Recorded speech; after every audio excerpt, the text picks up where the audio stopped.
กราบนอบน้อมยังกุลพระติทาไรรัตนผ่านแพ้วพระเจ้าเจ้าตั้งสามประการหมายมีพระพุทธพระธรรมพระสงฆ์อันเป็นสารณะที่เปิ่งของหมู่เฮาตั้งหลายขอกราบไหว้สาบุญญาปรมีธรรมท่านอาจารย์ท่านพระครูอภิวัฒนวิกรม เจ้าอาวาสวัดปากทางเจริญผู้ดำเนินรายการเสียงธรรมแสงอรุณและรายการอู้จาภาษาธรรมพร้อมไปด้วยท่านครูบาอาจารย์พระสงฆ์องค์สังฆเจ้าภิกษุสามเณรทุกรูปทุกองค์ที่ท่านเปิดวิทยุให้ฟังอยู่ต่างวัดต่างวาด้วยความเคารพอย่างสูงสุดยิ่งครับผมสวัสดีเจแล้วก็ขอแสดงความนับถือลุงแนนครับผมขอกราบสวัสดีกับไหว้สาอาจารย์สุวัฒน์กิจโจเฮาเหมือนกันนะครับผมขอกับไหว้สาอาจารย์สุวัฒน์กิจโจเฮาเหมือนกันเด้อกับไหว้สาตุปิโนมวัดไฟหินเหมือนกันนะครับกับไหว้สาเน้นนัดเฮาเหมือนกันนะครับเน้นตะวันเฮาเหมือนกันนะครับผมขอกับสวัสดีลุงนุ่ยเฮาเหมือนกันเด้อสวัสดีลุงนุ่ยกำนันนุ่ยเฮาเหมือนกันเด้อสวัสดี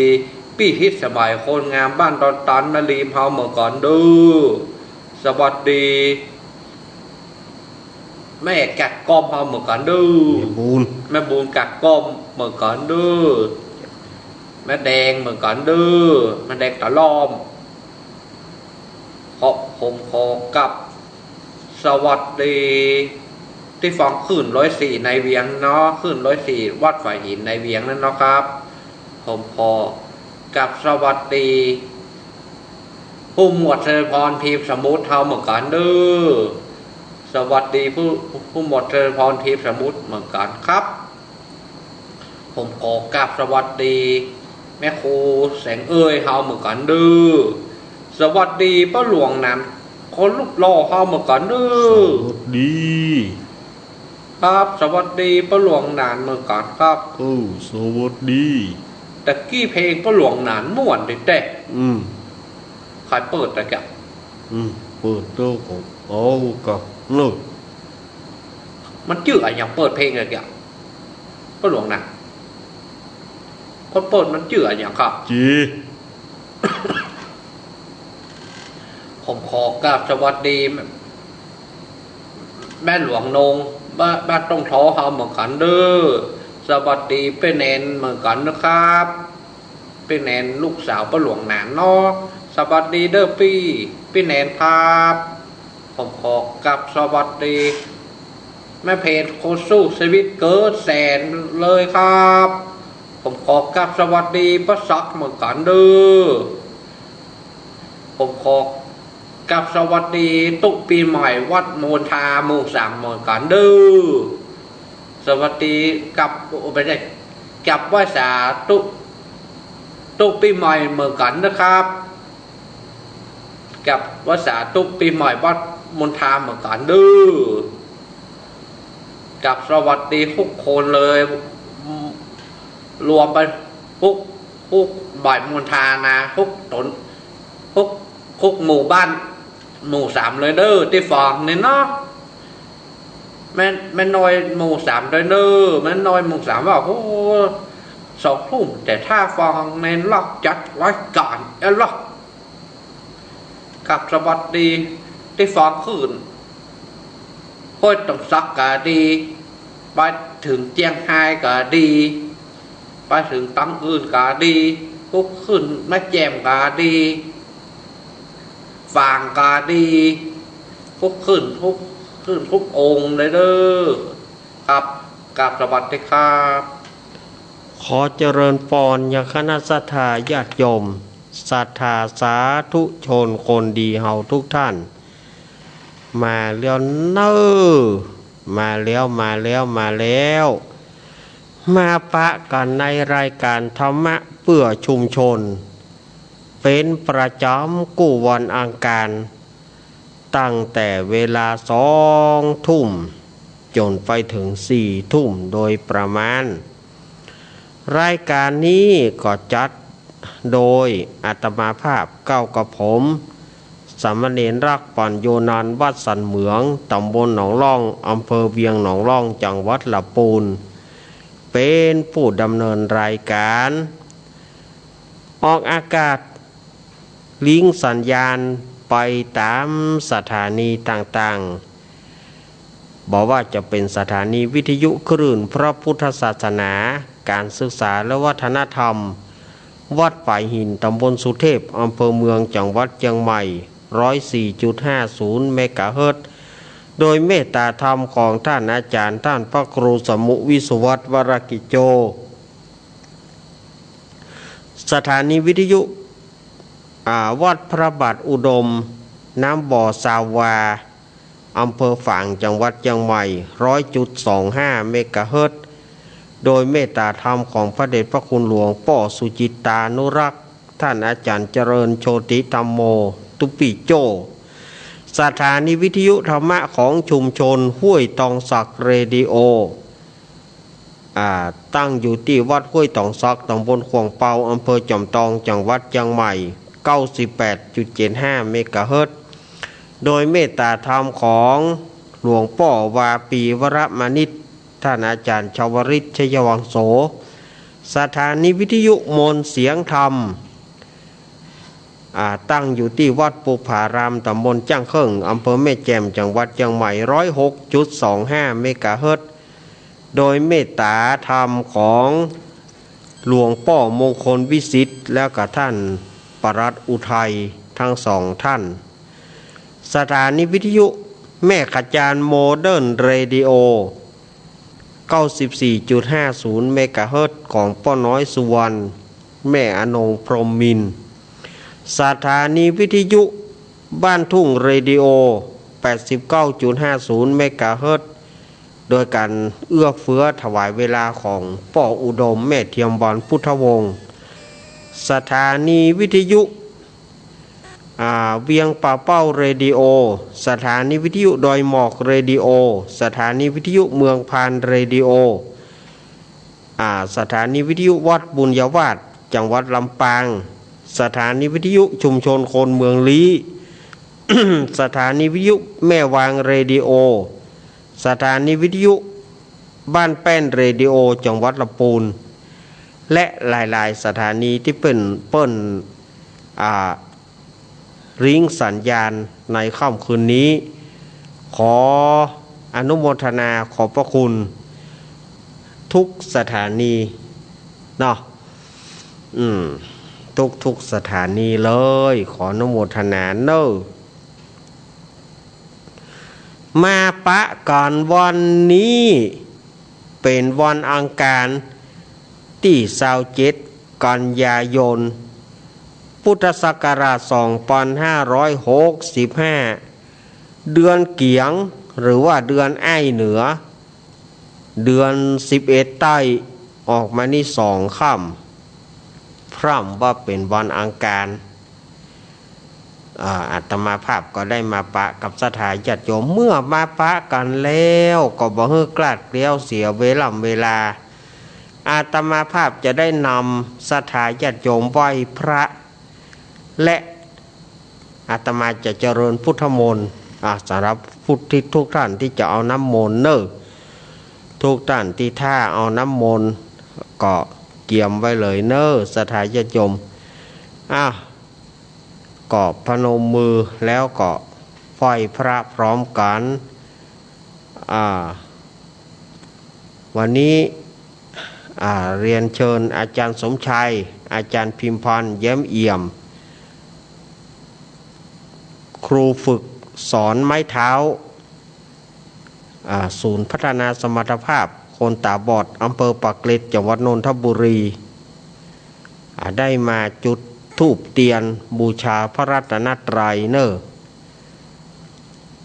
วันนี้เรียนเชิญอาจารย์สมชัยอาจารย์พิมพรแย้มเอี่ยม เป็นครูฝึกสอนไม้เท้าศูนย์พัฒนาสมรรถภาพคนตาบอดอำเภอปักเกร็ดจังหวัดนนทบุรีละ รวดประเคนขันตั้งเลยเนอะรวดประเคนขันตั้งเลยเมื่อตั้นได้มาได้จิเตียนแล้วประเคนขันแล้วอาตมาภาพก็จะไหว้พระแล้วก็จะได้เจริญพุทธมนต์เลยเนอะสถานญาติโยมมันบาเดียวนี่มันเริ่มเดึกแล้วเนาะ2 ทุ่มนี่มันเดึกนะมันบ่เหมือนกูเตือถ้าเป็นหน้าฮ้อนนี่2 ทุ่มยังกำลังสถานญาติโยมกำลังกินข้าวน้ำข้าวแรงวันเดียวนี้2 ทุ่มเดึกละฮะมันจะเข้าเขตหน้าหนาวเนาะเอาละสถานญาติโยมกราบพร้อมกันกราบ1กราบ2กราบ3ไหว้พระเนออะระหังสัมมาสัมพุทโธภควาพุทธังภควันตังอภิวาเทมิสวากขาโตภควตาธัมโมธัมมังนัมสสามิสุปฏิปันโนภควโตสาวกสังโฆสังฆังนามามิ เอาละอาตมาภาพจะเจริญพุทธมนต์เนอนะโมตัสสะภะคะวะโตอะระหะโตสัมมาสัมพุทธัสสะนะโมตัสสะภะคะวะโตอะระหะโตสัมมาสัมพุทธัสสะนะโมตัสสะภะคะวะโตอะระหะโตสัมมาสัมพุทธัสสะพุทธังสารนังกัจฉามิธัมมังสารนังกัจฉามิสังฆังสารนังกัจฉามิทุติยัมปิพุทธังสารนังกัจฉามิทุติยัมปิธัมมังสารนังกัจฉามิทุติยัมปิสังฆังสารนังกัจฉามิตติยัมปิพุทธังสารนังกัจฉามิตติยัมปิธัมมังสารนังกัจฉามิตติยัมปิสังฆังสารนังกัจฉามิอิติปิโสภะคะวะอะระหังสัมมาสัมพุทโธวิจาจารณสัมปันโนสุขโตโรกาวิโตอนุตตรปุริสธรรมสารถิสัทธาเทวมนุสานังพุทโธภควติสวากาโตภควตาธัมโมสันทิฏฐิโกอาการเรโกเอปัสสิโกปนายิโกปัจจตังเวทิตาโพวิญโยหิติสุปฏิปันโนภควโตสาวกสังโฆจุปฏิปันโนภควโตสาวกสังโฆยายะปฏิปันโนภควโตสาวกสังโฆสามิจิปฏิปันโนภควโตสาวกสังโฆยะทิทางจตาลิปุริสยุคานิอัฏฐปุริสปุงการายสัพภควโตสาวกสังโฆอาหุนายโยปะหุนายโยทักขินายโยอัญชริการานิโยอนุตตรบุญญาเกตังโรกัสสาติ สัพพะโรกาวินิโมโตสัพพะสันตปวจิโตสัพพะเวรมติกันโตนิพุตโตจตุวังปวัสสปิติโยมิวาจันตุสัพพะโรโควินาสตุมาเตปวัตวันตารโยสุขิติกายุโกภวะอภิวาทานาสิริสานิจังวุธาปัจจายโนจตารโรธรรมวัฏันติอายุวโนสุขังพลังพาหงสาหสมาปินิมิตาสาวุธานังเกรเมการังอุติตะโกรัสเสนามารังตานาทิธรรมวิธินาชิตวามุนินโทตันเตชะสาภวตุเตชะยมังการานิมาราติเรกามปิยุจิตาสปารติงโกรัมปนารวากามะกามตตายะกังกันติสุตันเตวิธินาชิตวามุนินโทตันเตชะสาภวตุเตชะยมังการานินารักกิริงกัจจวราติมาตาปุตังทวกิจจกรรมสเนวสุทารุนันตเมตัมปุเสกวิธินาชิตวามุนินโทตันเตชะสาภวตุเตชะยมังการานิอุกิตากกามติอาตาสุทารุนันตันตวันติโยชนะปตังกุริมารวันตังเอติเปสังกตามโนชิตวามุนินโทตันเตชะสาภวตุเตชะยมังการานิกัตตวนะกตามุตตรังเอวะกปินิยาจินจยตุตวจนังชนะกายมันเจสันเตนะโสมาวิจินาจิตวามุนินโทตันเตชะสาภวตุเตชะยมังการานิ สัจจังวิหายมติสัจจกวัฏกิตุงวัฏพิโรปิตมนาติอันตปุตัมปยปฏิปจาริโตจิตวามุนินโทตันเตชะสาปตุเตชยมังคารานินันโทปนันทโปจกังวิปุถังมหิติงปุตเตนะเถระปุจเกนะธรรมปยันตุเอโตโทปเทสาวิตินาจิตวามุนินโทตันเตชะสาปตุเตชยมังคารานิทุกขหาติติปุจเกนะสุตระถังพระมังวิสุติจุติมิติปะกาปิตานังยานาคเตนะวิตินาจิตวามุนินโทตันเตชะสาปตุเตชยมังคารานิ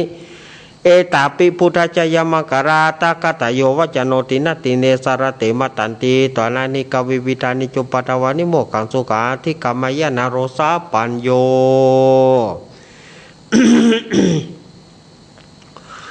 โพ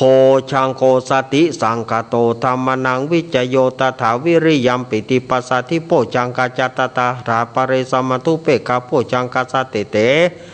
สัพพตสีนามุนินาสมารากตาปาวิตาปาหุริกตาสังวัตติอภิญญายานิปานายะเจโพธิยายเตนะสัจวเจนะโสติเตหนตุสัพพทาเอกสมิงสัมมาเยนะโตโมกาลานันจักสปังกิลเนตุกิเตทิสวาโพจังเกสตะเทสยิเตจตังอภินันทิตัวโรกามุจิงสุตังคเนเอเตนะสัจวเจนะโสติเตหนตุสัพพทาเอกถาธรรมราชาปิเกรัญเยนะพิปิลิโตจุนทัเถเรนะตันเยวะพนาเปตวานะสาตารังสมมุติตัวจะอาปทาตัมหาวุธาสิธานะโสเอเตนะสัจวเจนะโสติเตหนตุสัพพทาไปนาเตจะอาปทาตินานัมปิมะเหสิรังมหาหตกิเลสวะปตานุปติธรรมตาเอเตนะสัจวเจนะโสติเตหนตุสัพพทายันตุนิมิตังอวะมังคารัญเจโยจามานาโปสกุณัสสะโทปปะเกาทุสุปินากัตตพุทธานุภาเวนะวินัสสมินตุยันตุนิมิตังอวะมังคารัญเจโยจามานาโปสกุณัสสะโทปปะเกาทุสุปินากัตตธรรมานุภาเวนะวินัสสมินตุยันตุนิมิตังอวะมังคารัญเจโยจามานาโปสกุณัสสะโทปปะเกาทุสุปินากัตตสังฆานุภาเวนะวินัสสมินตุมหาการุณิโกนาโถยแต่ยสัพพานินาปุริตาปารมิสัพพะโตสัมปุริมุตตมัยเตนะสัจวเจนะโหตุเตชยมังคารังชยันโตโพธิยามุเรสกายานานาทิวัฒโนเอวังตวงวิจโยหิชยสุชยมังคาเรยปราชิตาปรังกิสิเสปัตวิปุกาเลอาภิเสกสัพพพุทธนางกัปปะโตปมุตติสุนักตังสุมังคารังสุปปตังสุติตังสุกโนโสโมโตจะสุหิตังปรมาจาริสุปทักกินัง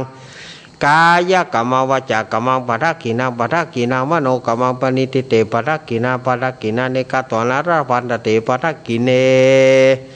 โสอัตราโทสุกิโตวิโรโหพุทธศาสเนโรโกสุกิโตหิสาสภิยติภิสาอัตราธาสุกิตาวิรุณหา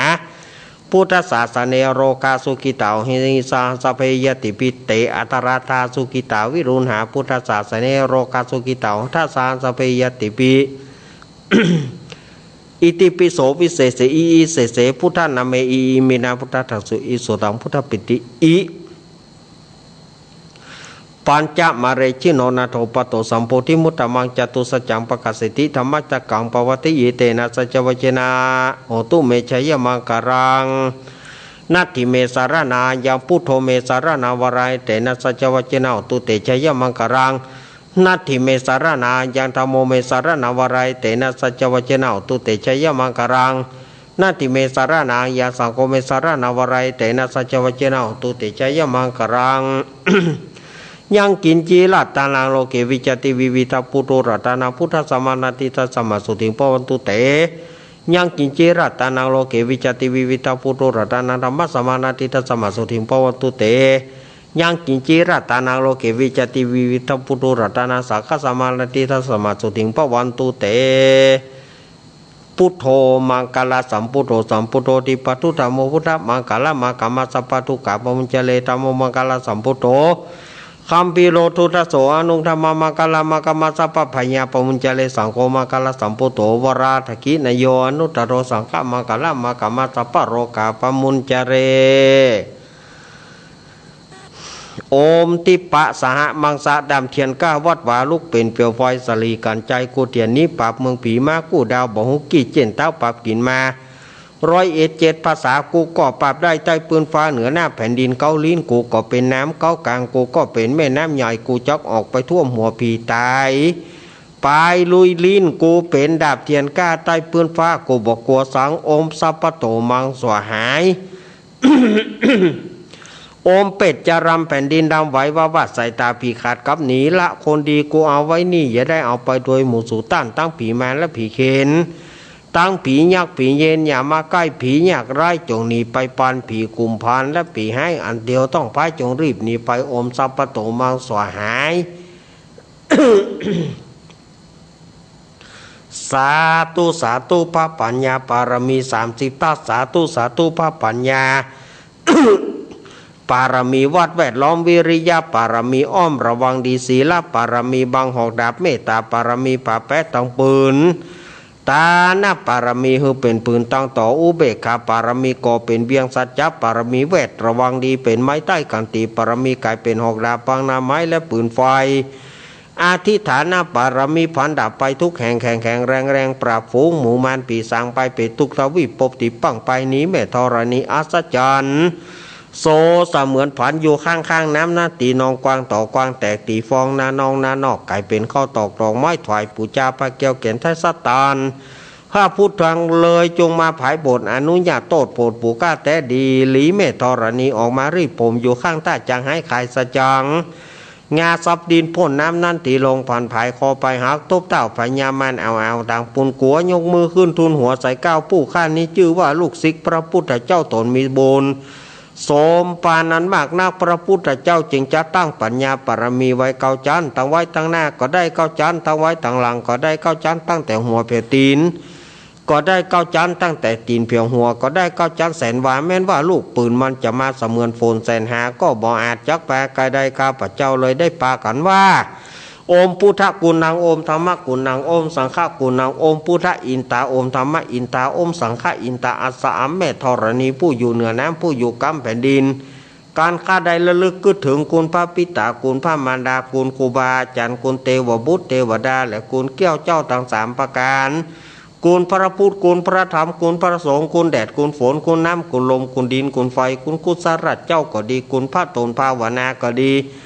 กูนางอุทราก็ดีกูลพระปัญเจกับพุทธเจ้าก็ดีกูลแม่ธรณีก็ดีกูลเจ้าแม่กวนอิมบรมโพธิสัตว์ก็ดีจงมารักษากำหน้าและกำหลังตนตัวแห่งข้าพเจ้าและทุกสถานี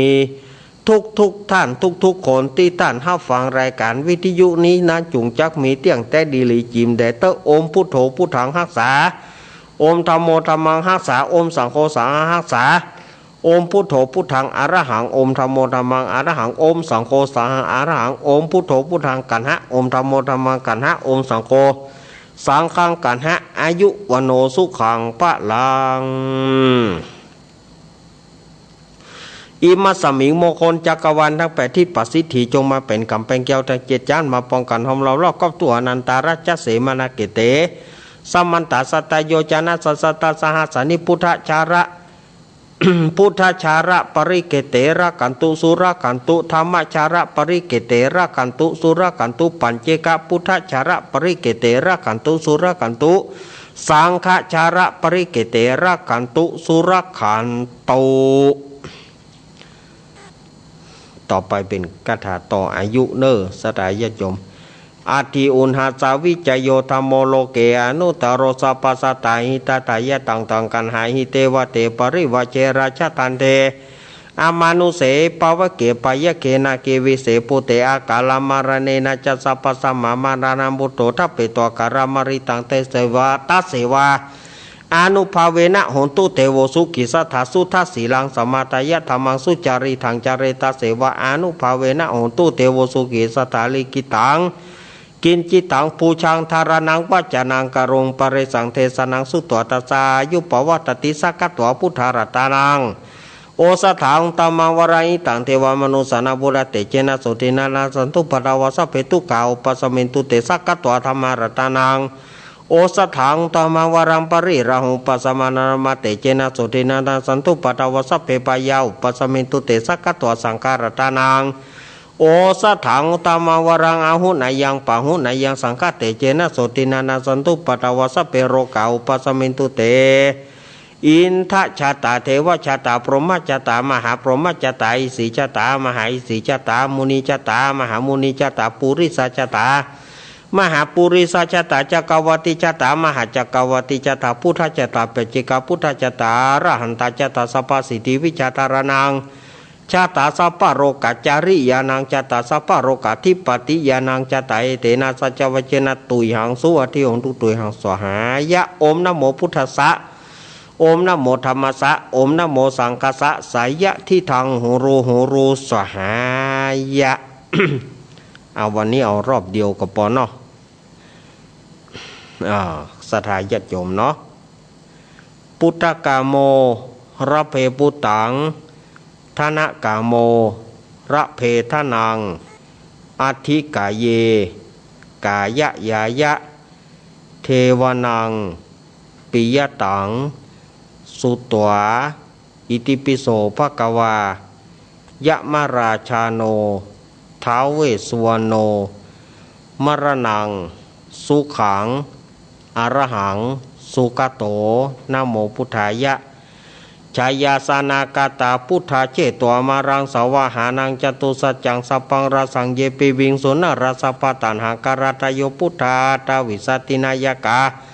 สัพเพปฏิติตาไมหามาทะเกเตมุนิสารสิเสปฏิติโตไมหาพุทโตตโมตวิโรจเนสังโฆปฏิติโตไมหาอุเรสภกุณาการโร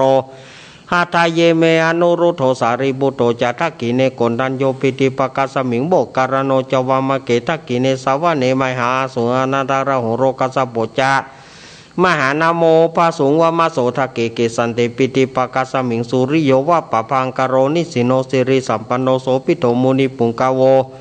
กุมาลกัสโปเทโรมเหสิจิตวตาโกโสไมหาวัฏเนเนจังปฏิตัสสิกุณากโรปุณโนอังกุริมาโรจะอุบารีนันทศิวรีเถระปัญจัยเมชตานาราเตเตระกามมาสิสสิติมหาเถระวิจิตาชินสาวกาเอเตสิติมหาเถระจิตาวันโตจิโนรสาจารันตศีลเตเจนะอังคมังเกสุสันติตารัตนังปุระโตอสิทกิเนเมตสุตกังทัชคังปัจจโตอสิวเมอังกุริมารากังกันตโมระปริตัญจาตานาติยสุตกากาเสชะทนังอาสิเสสะปะกาลสันติตาชินานาวราสังยุตตาสตปะการรังกตาวตาปิตาทิสัญจตาปัญญรัจตุปัตตวาอาเสสาวินายังยันตุอานันตชินเตจะสาวัสโตเมสกิเจนะสัทธาสัมพุทธาปัญชเรชินาปัญชรามัจฉัมหิวิหารันตังมหิตาเรสตาปริตุมังสเปเตมหาปุริสสปาเอเจวมันโตสุกุโตสุระโคชินานุภาเวนะจิตุปัฏฐโวธรรมานุภาเวนะชิตาริสังโฆสังขานุภาเวนะชิตันตารโยสตามานุภาวะปริโตจารามิชินปัญชเรติเอตาวตาจามเหหิสัมปทาวัญญาสัมปตังสเปเตวานุโมทันตุสัพพสัมปติสิทธิยาทานังทัทันตุสัทธายสิรรักตุสัพพทาภาวนาปิรตาหุตุกจันตุเทวตากตสเปพุทธาปรปตาปเจกานันจยัง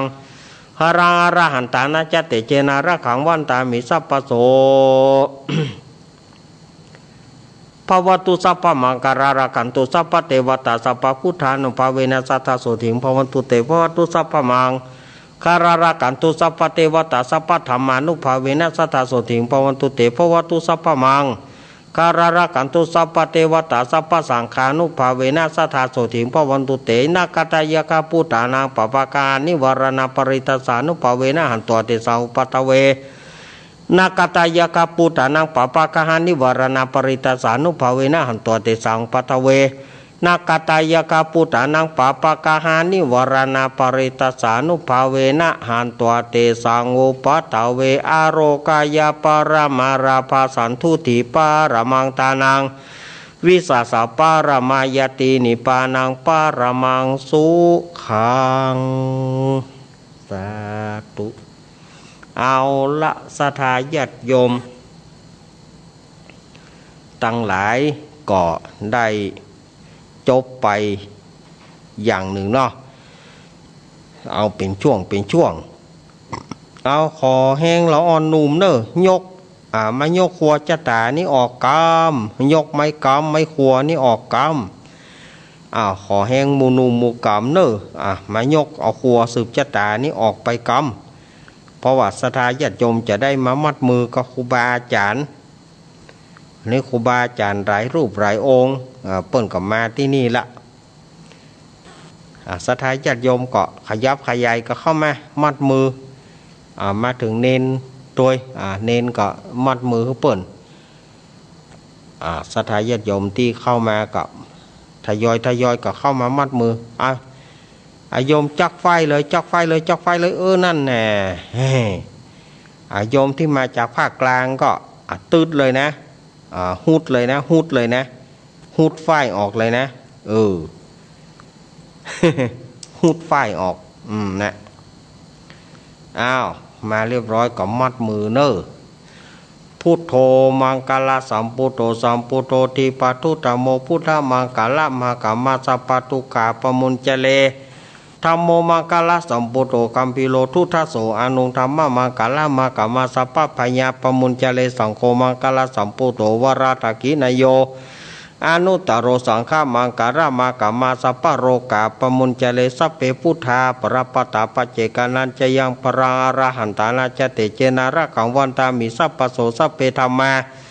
ปรปตาปัจเจกานันจะยังปรังอรหันตานาจเตเจนาระกังวันตามิสัพพโสสัพเพสังฆาปรปตาปัจเจกานันจะยังปรังอรหันตานาจเตเจนาระกังวันตามิสัพพโสให้หนีดีมาให้หนีดีมา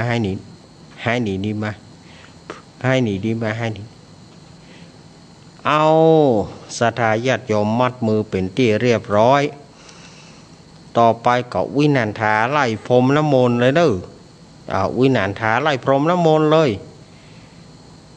ชะยันโตโพธิยาโมเรสักกายานางนันติวัตาโนเอวังตวัง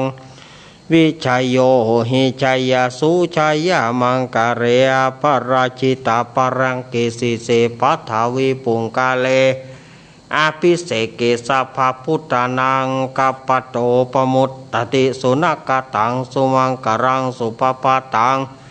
สุติตังสุกโนโสโมโหโตจาสุยิทังประมาจาริโสปัทกินังกายะกัมมังวาจากัมมังปัทกินังปาทักกีนางมโนกัมมังปณิทิเตปาทักกีนานิกตัวนะรับปันทัตเตปาทักกีเนเอาละศรัทธาญาติโยมสาธุชนทั้งหลายอันนี้ก็ขั้นตอนการสวดมนต์สืบชะตาก็เรียบร้อยไปขั้นตอนเนาะยังบัดได้ปอนเตเนอปอนก็ก้อยมาตอนเตะธรรมแล้วเนาะตอนเล่าธรรมแล้ววันนี้ก็ อาตมาภาพก็ขออนุโมทนาศรัทธาเจ้าภาพที่เปิ่นได้เป็นเจ้าภาพการเตะการธรรมในค่ำคืนนี้ก็เจ้าภาพลักษณ์ยังเป็นทางการก็พ่อสมศักดิ์แม่สีเพนขาวเตี้ยบ้านตาจางตำบลหนองล่องอำเภอเวียงหนองล่องจังหวัดลำพูนเนี่ยปอสมศักดิ์แม่สีเพนแล้วก็แม่ฟองคำจีนาอินายอเนกนางจินตนาพรน้องปลายฝนป่อผู้กองพรศักดิ์แม่คุณนายประนอมพรหมสุวรรณดีนี่นะก็จะต้านตามเดิมนะจิตตะดวงวิญญาณของป้าอุ้ยน้อยปานแม่อุ้ยเงินจีนาอิป่อสีแม่สอนขาวเตี้ยป่ออุ้ยเกี้ยวแม่อุ้ยอินเชื้อวง ป่ออุ้ยเกี้ยวแม่อุ้ยอินเชื้อวงป่ออุ้ยสุกแม่อุ้ยทาจีนาอิป่อสอนชัยป่ออุ้ยคำแม่อุ้ยทาชัยกาวินแล้วก็อุ้ยจันที่ได้ร่วงรับผ่านไปนี่ก็ครอบครัวของป่อสมศักดิ์แม่สีเพนแล้วก็ทัดนั้นมาป้อเมืองเกี้ยวแม่มาลีนางสาวใจฝนกันทาส้มบ้านตรงโป่งตำบลเหล่ายาวอำเภอบ้านโฮงจังหวัดลำพูนก็ตามเดิมนั่นตานไปหาป้าอุ้ยปวงแม่อุ้ยแสงดานางสาวสุทิตกันทาส้มตานไปหาตู้เจ้าซักตานไปหาป้ออุ้ยหวานแม่อุ้ยขันสมทรายตานไปหาแม่เผยแม่ผ่านป้อลัดป้อเลื่อนป้อเก้าโลดู อันนี้ก็โยมพ่อโยมแม่บุญธรรมของอาตมาภาพเน้อเปิ้นได้เป็นศรัทธาเจ้าภาพวันนี้แล้วพร้อมกันนั้นก็แม่อุ้ยนางแม่อุ้ยนางมหาปางเนอะบ้านเหล่าเมียวตำบลวังผางอำเภอเวียงหนองร่องจังหวัดลำพูนเนอะแม่อุ้ยนางอายุ94 ปีละอุ้ยนางเปิ้นก็วันนั้นเปิ้นก็ไปทำบุญกบอาตมาภาพเพื่อขอปูจากันเตศเนอ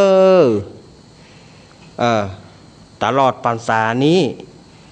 จำนวน700ปัจจัย790 บาทปัจจัยถึงหมดถึงมวลเนอะอุ้ยนาง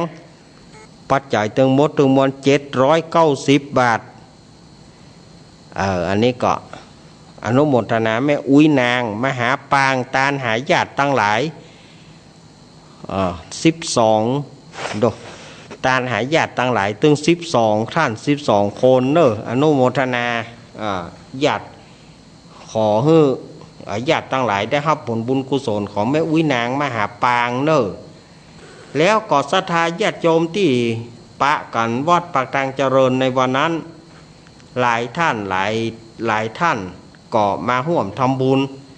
บอกว่าจะอยู่ตั้งลำปางอยู่ตั้งเวียงป่าเป้าเนี่ยแม่สิวสีดา แม่สิวสีดาศรัทธาญาติโยมก็ร่วมกันทำบุญกับปุจจากันเตศนั่นเนอะอนุโมทนาแล้วก็ปอเจิญแม่จันนวลนายเทิดพงษ์นายพัดพงษ์อันนี้ก็ตามตาลหาญาติละตาลไว้ภายภาคหน้าเหมือนกันเนอะ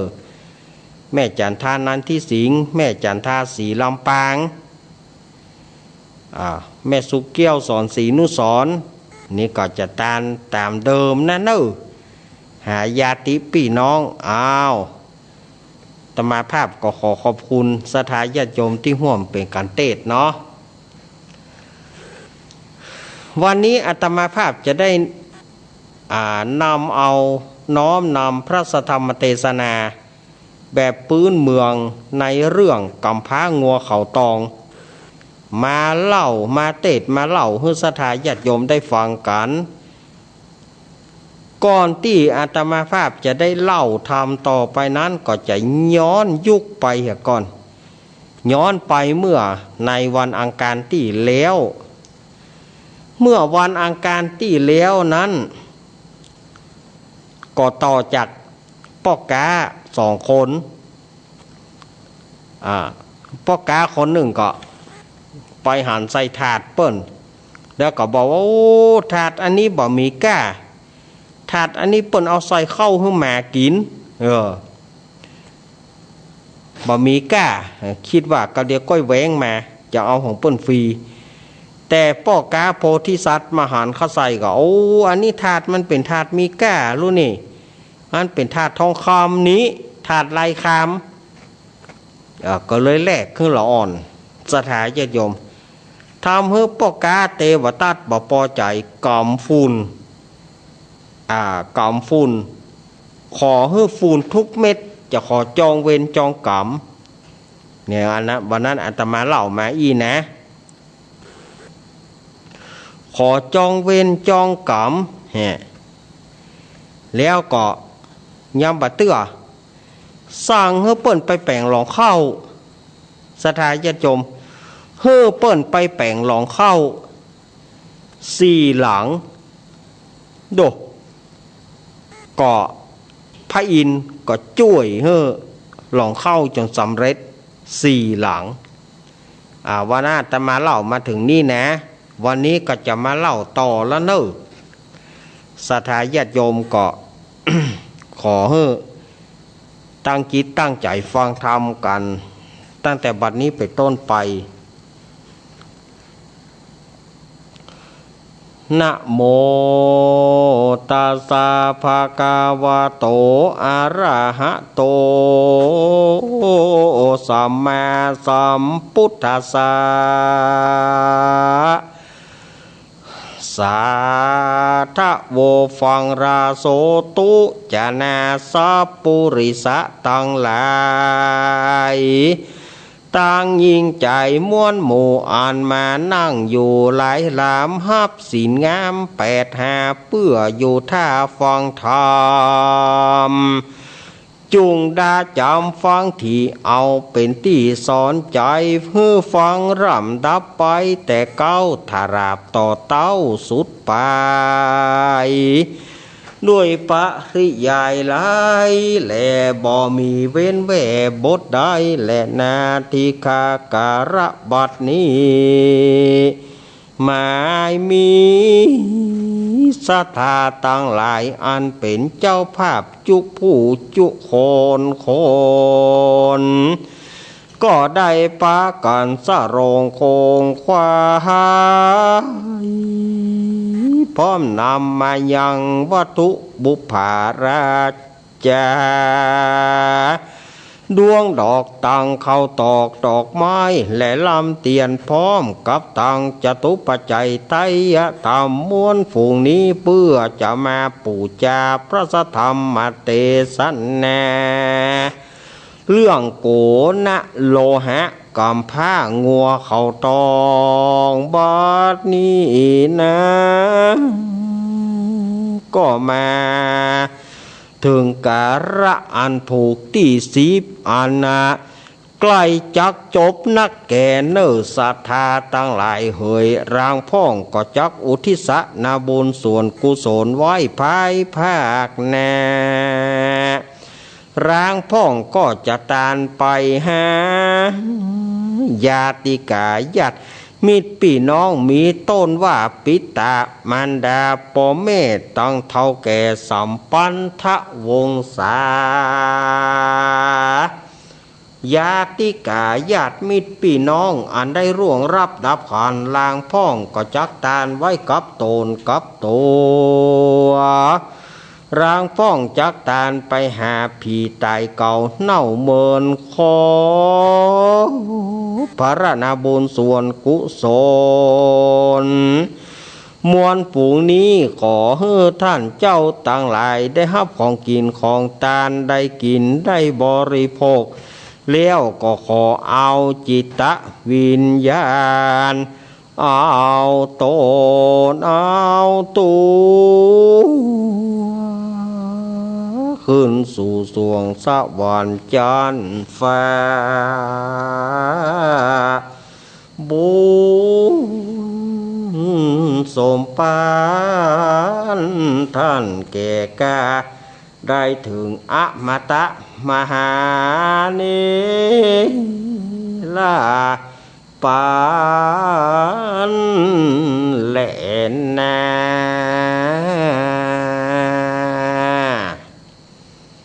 เอาละศรัทธาญาติโยมต่างหลายอาตมาภาพก็ได้ใส่ระบำทำนองเป็นที่เรียบร้อยต่อไปอาตมาภาพก็จะมาเล่าทำต่อให้ศรัทธาญาติโยมได้ฟังกันหลังจากที่พระเจ้าป่าปังคราชหรือว่าพญากาสีใจได้ข้ามเขเจ้ากำพร้างัวตองเฮ้อไปแปลงหลองเข้าโอ้เปิ่นแปลงเฮ้อเลี้ยวเอาเข้าใส่จนเต็มทุเต็มหลองมดตึง4หลังหลังละ4จานแปลงเฮ้อมดข่วยละก่อนยังบ่เฮ้อรางวัลไหนอย่างสักอย่างเตื้อแน่บ่ยอมที่จะเฮ้อรางวัลตามที่ได้สัญญาเอาไว้พญากาสีนี่นะพญากาสีนี่ก็มากึดว่าจะแย่งใดจะข้ามไอ้กำพร้างัวตองเนี่ยกูจึงจะข้ามมัน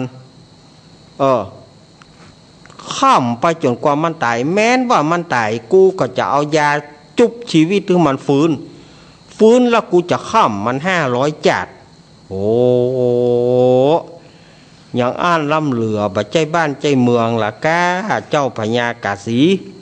เนาะเกินแล้วไปนี่จะข้ามเปิ้น500 จาด7 ชั่วโคตรหัวมันกูตึงจะข้ามมันเดียวก่อนจะไปกึดแผ่นกันว่าจะเงียจะใด นะสถาญาติโยมในที่สุดก็มากึดใจว่าจะให้ไอ้กำพร้างัวตองเนี่ยจะให้มันแปลงภาษา7 จันเอางามบางงามระวังกูจะต้องข้ามมันแปลงให้ได้ภาษา7 จัน ก็เลยใจเจ้ากำพร้าไปมึงไปฟอนไม้มาแปลงภาษาให้กู7 จันเอาแปลงงามเนอะบางงามนี่ระวังคอมึงจะปุดวะโอ้ยข้ามเปิ้นอย่างข้ามแตะข้ามว่าลำเหลือแล้วก็เอามีดเอามุยเฮ้อเปิ้นก็เป็นมีดมุยขี้ข้างอย่าเอาไปฟันไม้ก็บ่ได้ของมุยขี้ข้างสถาญาติโยมมันจะไปฟันอย่างได้หั่นโอ้เจ้ากำพร้าก็อย่างใดลำเหลือบาปไอ้อย่างกรรมไอ้อย่างลำเหลือเจ้าพญาเจ้าเหนือหัวมาข้ามเฮาข้ามแต่ข้ามว่า ข้ามบ่ให้เฮาได้สุขบานใจอีลำเหลือยามนั้นก็พญานาคอยู่เมืองบาดาลปุ่นสถาญาติโยมพญานาคอยู่เมืองบาดาลอดบ่ได้อินดูหน่อโพธิสัตว์เจ้าพญานาคก็เลยออกจากบาดาลมาเนรมิตโตนตัวเฮือเป็นปราสาทมันจะเอา9 จันกะพญานาคเนรมิตเฮือปราสาทสูง16 จันเอาเหรอมีตังเจ้าฟ้าปั้นลมมีตึงอย่างต่างๆพญานาคอดบ่ได้ละจะต้องช่วยหนอโพธิสัตว์ละ ก็เลยเนรมิตเอาตัวเก่าเนี่ยเป็นปราสาทสูง16 จันเอาเรื่องกรรมนี่แล้วก็เจ้ากำพร้าไปหานใส่ปราสาทก็มาบอกคือพญากาสีแต่พญากาสีก็บ่เชื่อลองออกไปพอมันแปลงได้แต่ปราสาทสูงกว่าสูงเพียงโก้นเทวดาพวกปราสาทหลังนี้สูงเกิน วันพุกก็เนอะกูจะไปอยู่วันนี้ไปอยู่บาดาลเตื้อหลังจากที่กูได้อยู่ปราสาทแล้วกูก็จะข้ามมันแถมกูตึงบอกให้มันได้งอกได้เงยเปิ้นแปลงอย่างฮื้อและยังบาดเตื้อสถาญาติโยมเฮยอาตมาตึมจ้างจะหูละพระเจ้ากาสีนี่นะพระเจ้าป่าปังคราชนี่คืนนั้นก็ตั้งใจจะไปขึ้นปราสาทใหม่วันพุกจะไปนอนเฮือนใหม่บอกเฮือเสนาอามาตย์เอาเสื่อศาสตร์อาสนะไปปูเอาตีนอนอย่างไปปูวันพุกจะขึ้นไปนอนตึงแบบนี้อย่างเราพุกจะนอนวันค่ำคืนหุ่งสู่ลาบจีนไปเนอะเหมือนพวกนะลาบจีนไปให้กูกินบนปราสาทปุ้นโดสถาญาติโยมคืนนั้นประกอบว่า พระเจ้าป่าปังคราชเนี่ยนอนลงไปลับไปได้นอนปราสาทหลังเก่านะลับไปเมื่อลับไปก็ปรากฏว่านิมิตหายได้เกิดขึ้นกับพญาป่าปังคราชนิมิตหายนี่คืออย่างฝันว่าไปตกวัดจักกุติสถาญาติโยมพญากาสีนี่นะฝันว่าไปตกวัดจักกุติสถาญาติโยมก็คงจะสงสัยว่าอันอย่างคือวัดจักกุติก็ส้วมนะกะฝันว่าไปตกส้วมบ่มีสถาญาติโยมคำว่าไปตกส้วมนี่ก็ถึงมันจะเหลือพระสังจุบตัวในบ่อทองก่อนเนาะมันจะเหลือพระสังจุบตัวในบ่อทองกับราชดาญาติโยมเหลืองเจือว่ะสุมาเปิ้นกินข้าวกินน้ำเนอะสุมาประดาคนฟางเนอะมันบอกว่ามันก็บาหันภาพบาหันตัว ถ้าเขาได้ว่าอย่างอี้มันจะหันภาพจะหันตัวเลยสถาญาติโยมมันจะเหลือพระสังจุ๊บ พระสังจุ๊บตัวในบ่อทองกันแหละพระเจ้าป่าปังคราชนี่ให้หุยเนาะอันอย่างล่ำเหลือนี่มาตกบ่อส้วมนี่สะดุ้งตื่นมาก็ฝันไปนึกว่าของแต้อีจะไปได้ป่าเนอฝันอย่างอี้นะจะไปได้ป่าเนอว่านที่นี่ก็ปรากฏว่าลูกเจ้าแม่พระเจ้ากาสีนี่ก็แต่งตัวหรอเอาแมวใส่แขนเอาแหวนใส่กล้วย นุ่งผ้าใหม่ครัวใหม่นุ่งผ้าใหม่ครัวใหม่อันอย่างเรียบร้อยเมื่อนุ่งผ้าใหม่ครัวใหม่เรียบร้อยก็บอกให้พระมเหสีคือนางจันตาเทวีนี่นะบอกว่าแม่มัน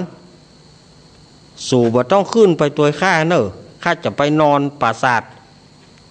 ปราสาทแปลงฟรีข้าได้ใจไอ้คนใจของข้ามันแปลงปราสาทเท่าแล้วข้าจะไปนอนข้าจะไปขึ้นปราสาทใหม่ละสู่บ่ต้องไปเพราะว่าปราสาทนี่บ่กู้กับสู่นี่หรอยามนั้นนางจันตาเทวีนี่ก็บอกว่าเจ้าปี่เพคะน้องขอเตอะจะไปข้ามไปงามเปิ่นแหมเลยเกิดว่าไปหน้าเปิ่นมีบุญนี่หรอเจ้าปี่บดีลำบากว่ะบุญบาปไผ่หานพ่องบุญบาปแหบเข้าเกาบอกแขวงยามแรงไฟเขาจดไม่ตึงมันมีบาปบุญนะไอตัวนี้มันเกิดมากฎหมายไปจะรับรอง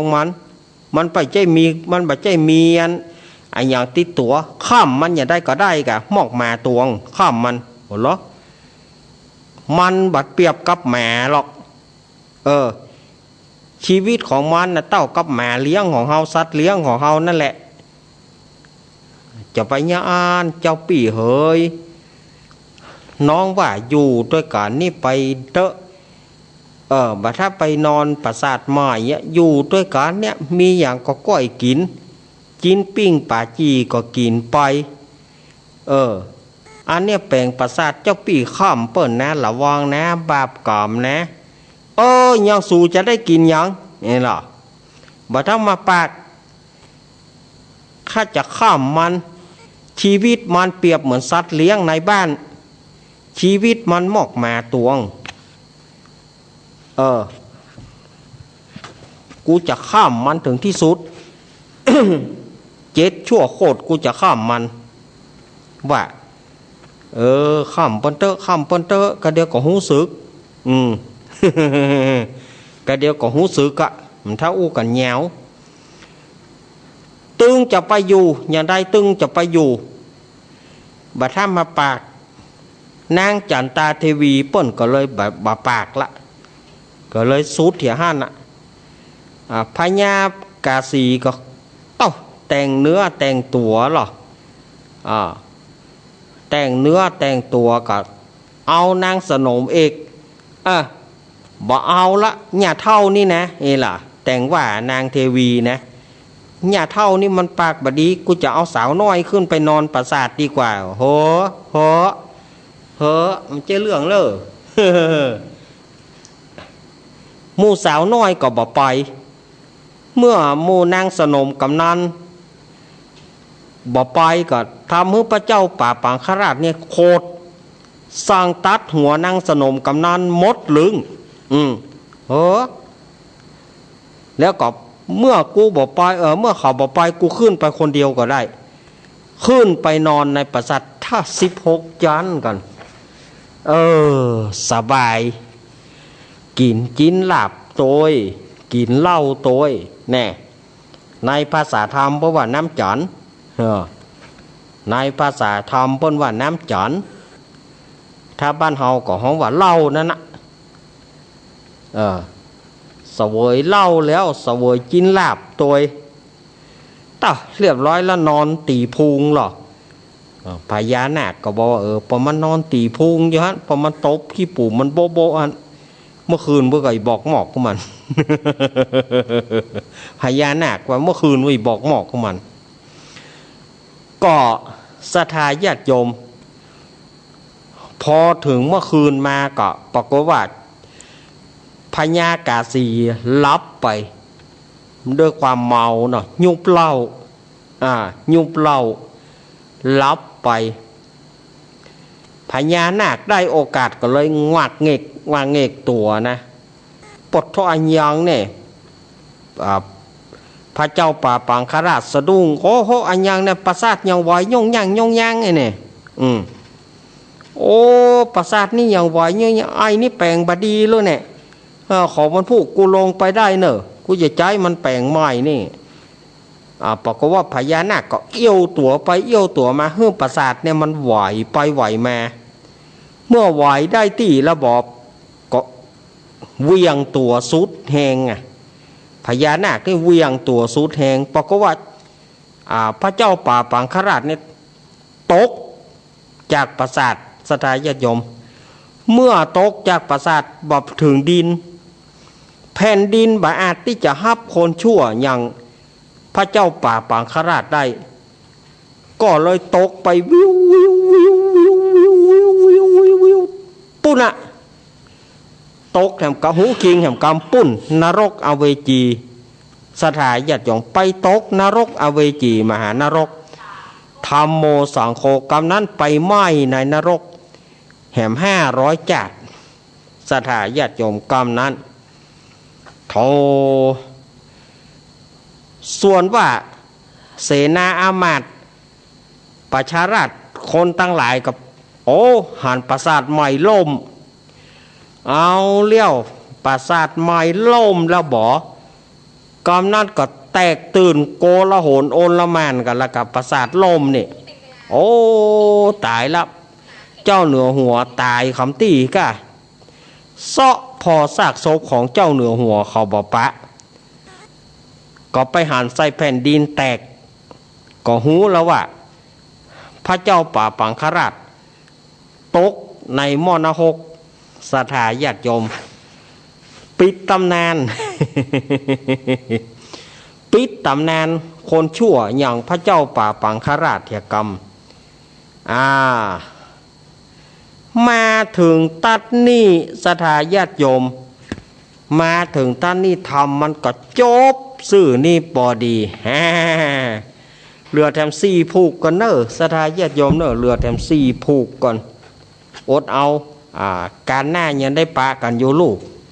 เรือแถม4 ผูกเอาไว้ฟังกันวันนี้ก็อนุโมทนากับเจ้าภาพทุกท่านเนอะที่ได้เป็นเจ้าภาพฟังเทศน์ฟังธรรมกันเนาะกรรมอันใดที่มันเป็นสาระแก่นสารกับศรัทธาญาติโยมก็เก็บเอาไปบอกลูกบอกหลานอย่าทำชั่วนะเพื่อทำแต่ความดีนะลูกอันใดที่มันเป็นตลกโปกฮาก็บ่ต้องไปสนใจมันฟังแล้วก็ถือว่าเป็นของขวัญของแถมก็แล้วกันคืนนี้อาตมาภาพก็ขอให้ศรัทธาญาติโยมได้อยู่ดีมีสุข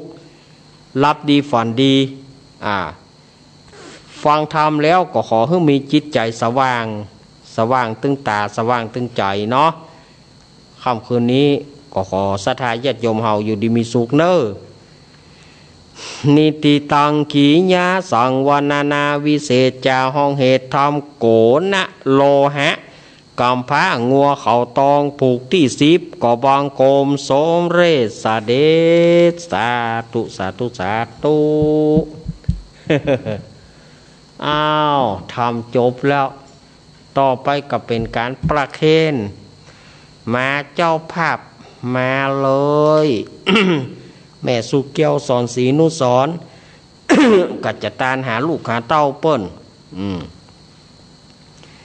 อุ้ยนางมหาปางมาเลยมาเกณฑ์แม่แก้วยะวาตัวเนอวันนั้นกับปะกันวัดปักตังเจริญเฮาโอ้โหนึกว่าจะบ่ได้มาเลี้ยวแม่แก้วอีหยังมังเจ็บข้างเจ็บนี่ไปเจ็บอีหยังโอ้มังบ่ม่วงแน่บ่ม่วงกะมาม่วนกะมาเลยไม่เกี่ยว แม่เกี้ยวแม่ลิห้วยโทกนะโยมสายทองโยมสายทองห้วยละนะวันนั้นเปิ้นก็มาเนอะทุกท่านเนอะเปิ้นก็มากันหลายเนอะเอามาประเคนกันเนอะศรัทธาตังเวียงป่าเป้าเฮาศรัทธาเมืองฝางศรัทธาเมืองฝาง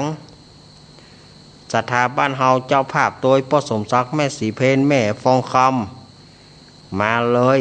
แม่จันนวลแม่จันทาสีลำปางแม่จันทาโพธิสิงห์แม่จันทานันที่สิงห์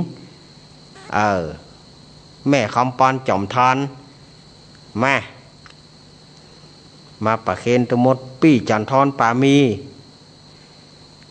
ปี้จันทรป่ามีปี้บัวลองยะสินทุมาลุงอิงมากันหมดเลยเนอะมาประเคนกันหมดเลยบ่ต้องฟังอาตมาห้องจื้อบางทีมันห้องบอกค่อยมาเลยมากู้คนนะได้มาที่นี่มีเกียรติเกณฑ์มดลำปางมาแม่สายพินเขามาเวียงป่าเป้าแม่เซียวสีดามาแม่จิรพรตะเมืองฝางแถมแม่เล็กแม่เหย แม่บัวพัดกุลันมาแม่บัวพัดแม่สวรักษ์แม่สีทรต่อไปเป็นทีมงานธรรมะคลายเครียดมีปี่พิสมัยเป็นเก้าเป็นกันมาทีมงานธรรมะคลายเครียดแม่พรป่าเศร้ายายพรร้องงัวแดงสันกำแพงเชียงใหม่มากุคนเนอะทีมงานธรรมะคลายเครียดมาประเคนเลยนานบ่ต้องได้ชื่อเนาะมากุคนนะได้มีเกียรติกุคนเอาละก่อนที่จะได้ฮับปอนนั้นเฮาขอเวลาสงบจิตสงบใจสักน้อยวิทยุจะดับไปกำเนอวิทยุจะดับไปกำหนึ่งเมื่อวิทยุดับไปแล้วศรัทธาญาติโยมบ่ต้องสล่างสังกาเอาวิทยุบ่ดีก็ดีแต่อาตมาปิดมัน อาตมาปิดเครื่องว่าขอภาควิทยุกำเดียวเพื่อให้ศรัทธาญาติโยมสงบจิตสงบใจสักน้อยจางพับหูโง่แลบลิ้นหายใจเข้าพุทหายใจออกโทไปจ้าใจศรัทธาญาติโยมปฏิบัติเนอ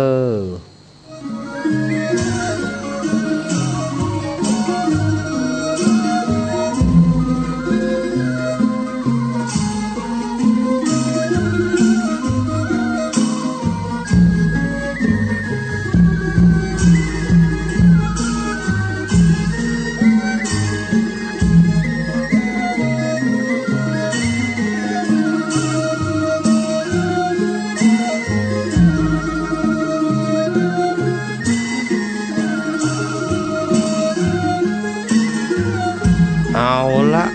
ขอบคุณศรัทธาญาติโยม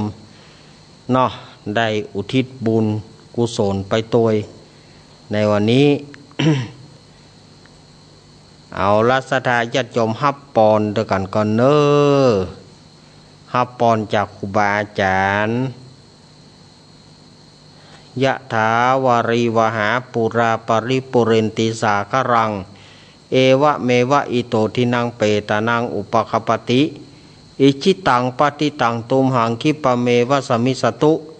สัพเพปุเรนตุสังกปาจันโทปนารโสยถามณีโชติรโสยถาโสยติธัมโมจะอายังนิทัสสิโตเปตานาปุจาจักตาอุลาลาปรัญจปิกูนามนุปทินังตุมเฮหิปุญญังปัสสุตังอนัปปกันติภวสัพปีติโยมิวัชันตุสัพพะโรโกวินาศตุมาเต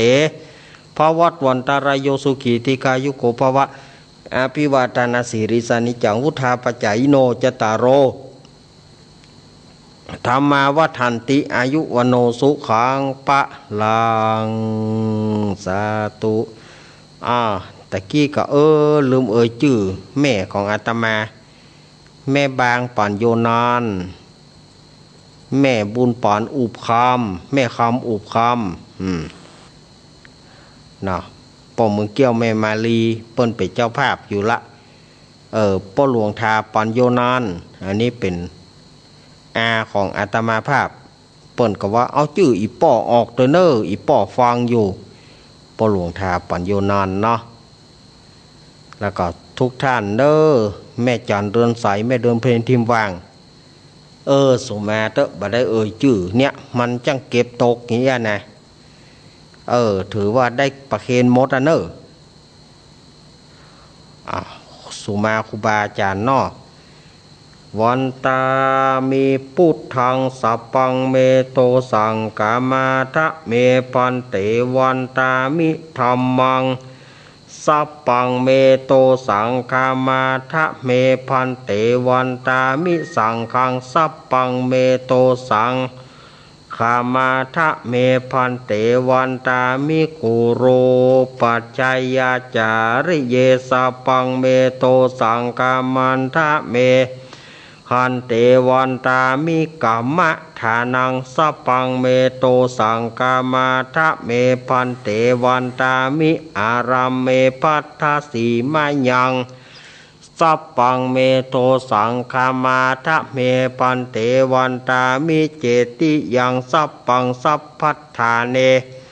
สุปฏิทิตาสรีราตาตุมหาโพธิงพุทธรูปังสักการังสัทธานาคะโลเกเตวะโลเกพรหมะโลเกชมพูทิเปรังกาทิเปสรีราธาตุโยเกสาธาตุโยอรหันตาธาตุโยเจติยังกันทะกุติงจตุราสีติสะหเสธรรมกันเตสะเปสัมปาทาเจติยังอาหังวันตามิสาปะโสหันหน้ามาทางครูบาอาจารย์หลวงปู่ปฏิภาณธรรมทินหลวงปู่ดอยเฮาเป็นเก้าเป็นประธานเนอวันตามีพันเตสาปังอาปาราทังกามันทะเมพันเตมะญากาตังปุญญังสามินาอนุโมทิตาปังสามินากาตังปุญญังไมหังตาตาปังสาธุสาธุอนุโมทามิอายุวันโนสุขังปะลังสาธุสาธุสาธุศรัทธาญาติโยมก็จบไปแถมข้านหนึ่งตึงเล่าทำตึงสวดมนต์เนาะ วันนี้ฟังธรรมบ่ปอม่วนตะได้ผูกซิปนี่บ่ปอม่วนตะได้เนอะผูกซิปนี่บ่ปอคือคักเนาะศรัทธาญาติโยมไว้ได้มันปอคือคักสัตว์ใดในขณะนี้ศรัทธาญาติโยมกำลังรับฟังรายการธรรมะเพื่อชุมชนต่างสถานีแห่งนี้อันมีอาตมาภาพสามเณรรักปัญโยนันท์เป็นผู้ดำเนินรายการก่อนที่จะได้เฮือปีพิสมัยได้เล่าเจียก่อนอื่นนั้นก็อาตมาก็ขอประกาศข่าวสารงานบุญบริการวัดวาอารามเหี่ยก่อนเนาะหูแล้วนะเจมันต้องขัดละเพราะว่ามันเกียมไว้นี่หมดละศรัทธาญาติโยมก่อนอื่นอาตมาภาพจะบริการศรัทธาญาติโยมก่อนเนอวันที่3ตุลาคมวันจันทร์ที่3นี่นะตรงกับเดือนเกียงเหนือออก8ค่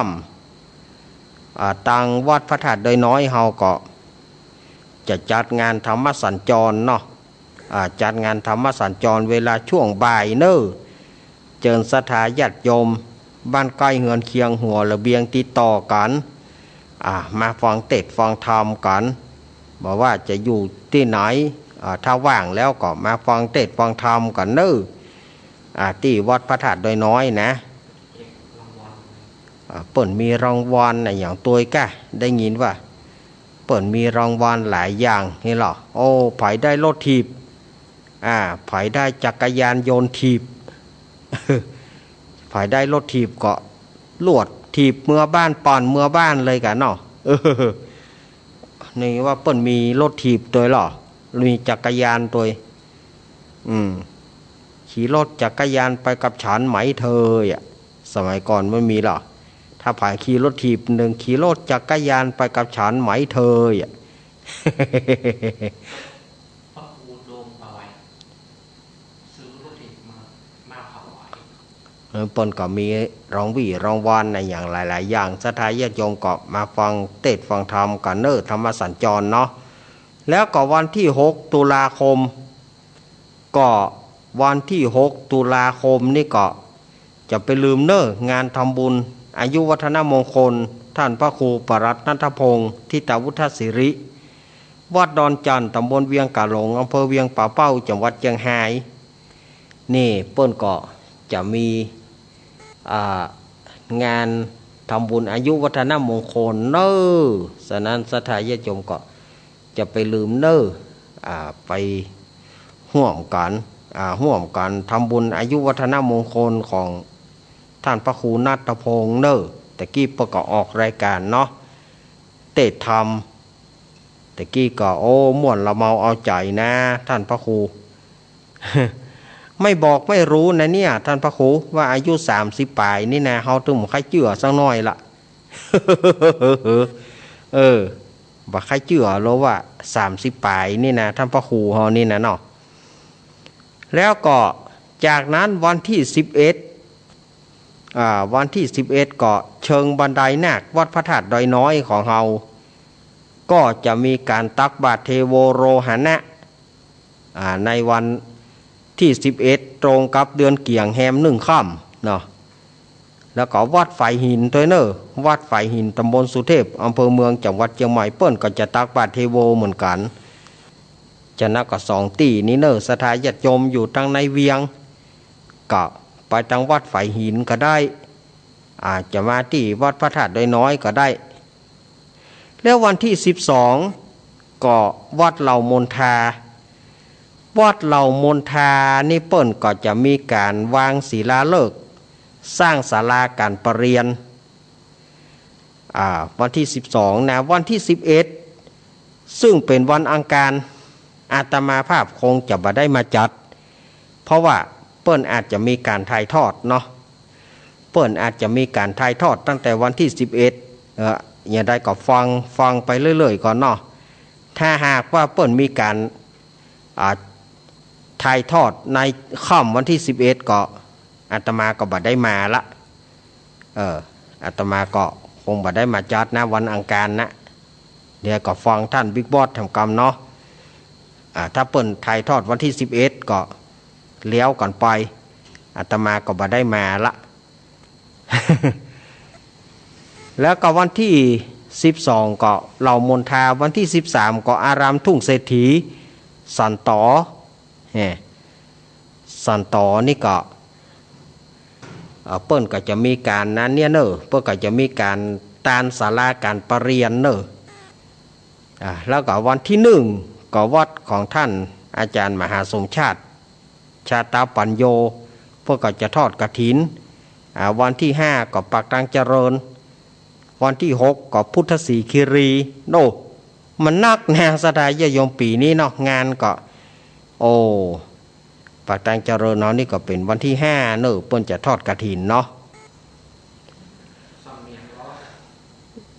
ดักไว้ก่อนยั้งไว้ก่อนอันนี้อาตมาขอยังมันยังบอกเป็นทางการเด้ออันนี้ก็ศรัทธาญาติโยมก็งานต่างๆที่ขอมมืออาตมาก็ไปแต่อีกก็เนองานขอมมือนี่นะก็งานพระป่าประจำปีของวัดไฟหินพระป่าสถานีก็ปีหน้าเนอศรัทธาญาติโยมวันที่15 ตุลาคม66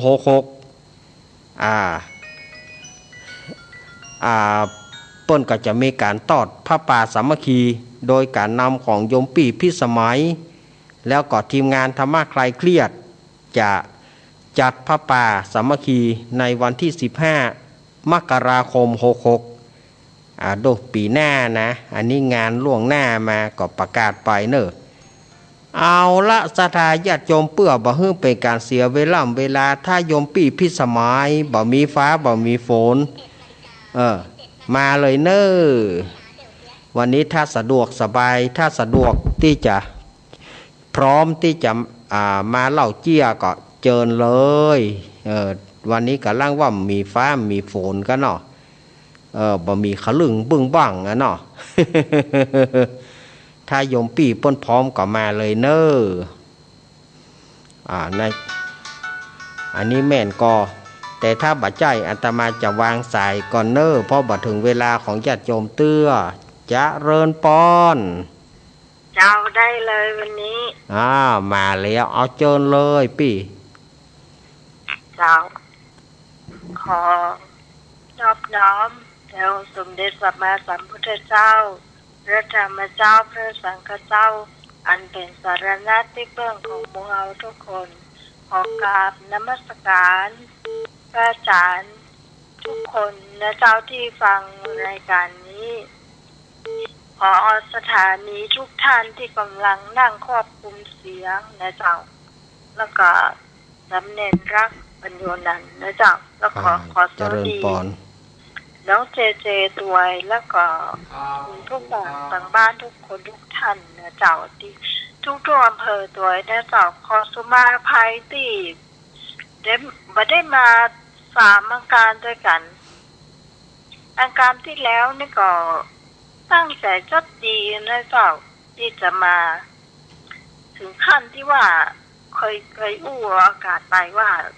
ฝันว่าขอสุมาอากาศทางอากาศไปว่าจะมาเล่าอันเจียเขาฟัง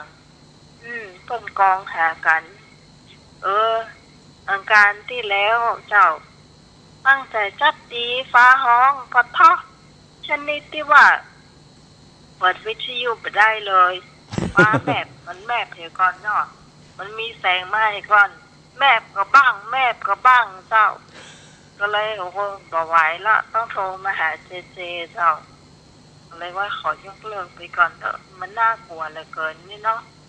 เอาเล่าไปได้เขามีสมาธิเลยเนาะแล้ววันนี้ก็จะมีเจี้ยมาเล่ามันจะม่วนบ่ม่วนก็ลองก็ฟังเขาคนเดียวนะเจ้าคนผู้ฟังก็ว่าคนที่มันรวยเนาะรวยไม่ใช่รวยธรรมดานะรวยแบบมีรถเบนซ์มีรถ BM มีรถแบบฟอร์เรลี่ประมาณเนี้ยหลายคันน่ะอยู่ในบ้านเดียวกันเนี่ยบ้านหลังเดียวน่ะก็คือรวยมากนี่เนาะคนกลุ่มมาฟังรายการนี้ก็หาแน่เนาะ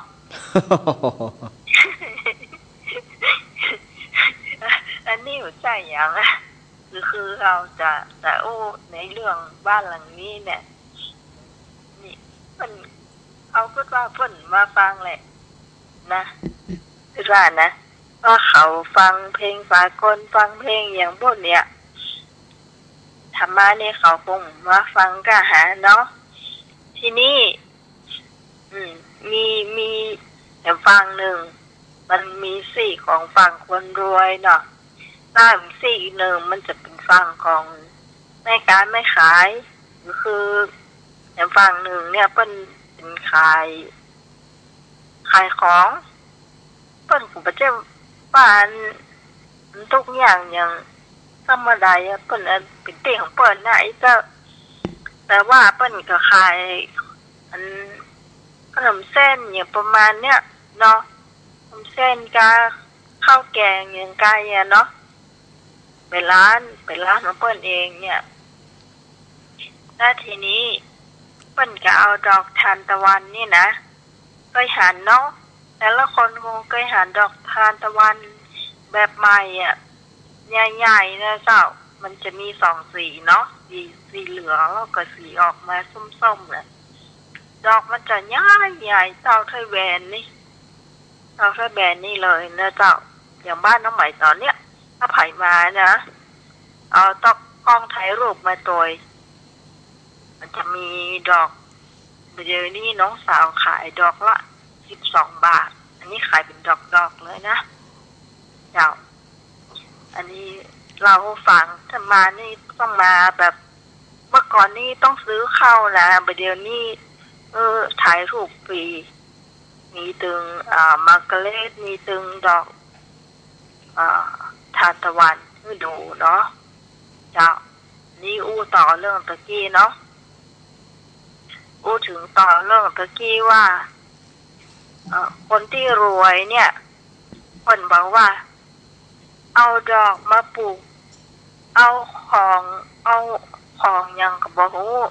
มาปลูกใกล้หัวผมอะระวังหัวผมจะล้มเนอะคนว่าอีนะถ้าพอดีคนที่มันได้ยินเนี่ยคือค่อนข้างกระตุ้งกระติ่งเนาะจะว่าไปแล้วเนี่ยแกก็เป็นออกกระเทยหน่อยนิดแล้วนอนมันจะไปเป็นอย่างอันได้จะได้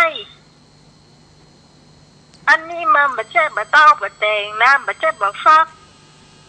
แล้วก็แบบฟักแก้บะฟักมนนะคุณ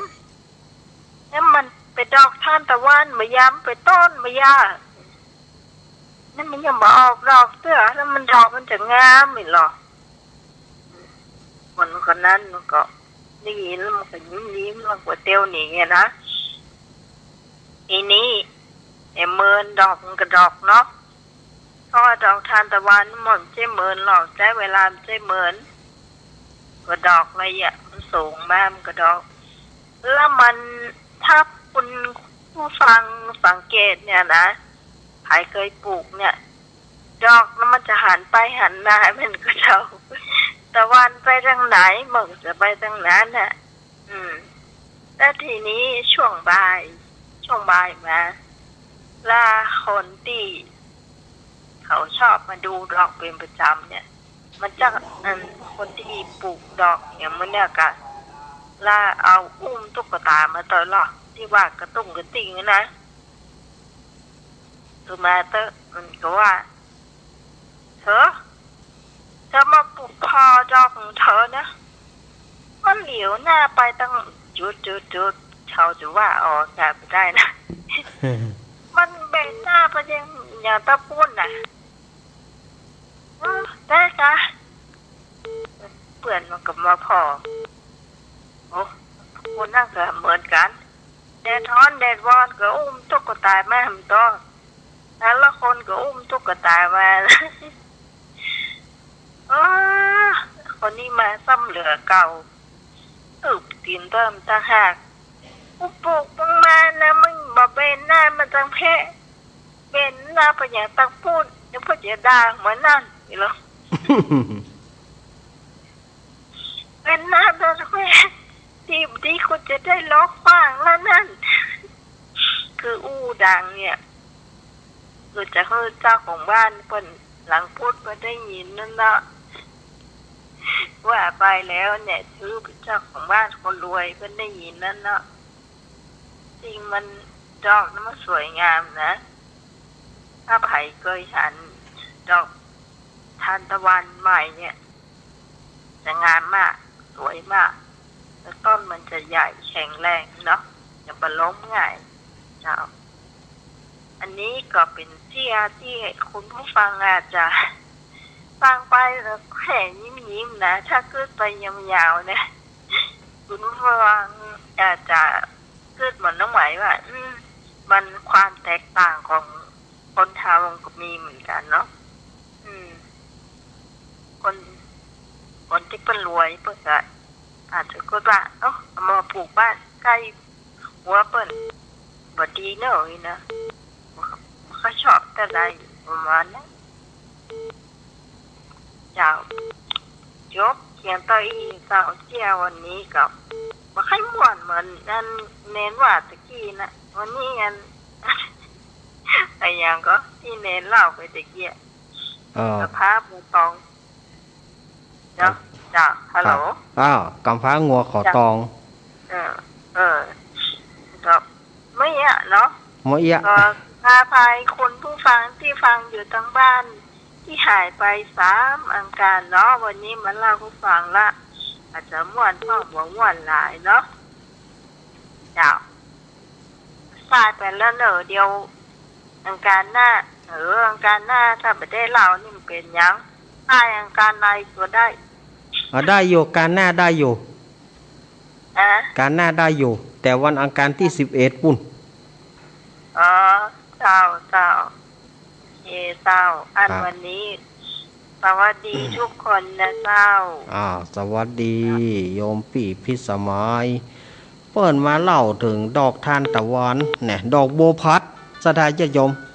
ดอกบัวพัดนั่นนะ บ้านเฮาเขาว่าดอกบัวพัดเนาะมันพัดไปพัดมาหรอตะวันไปทางใดมันก็ไปทางนั้น โอ้สายนี่หม้อแต่ตึงมันได้บอกเบอร์เต้อหอเอาอย่างไรเนี่ย0892140135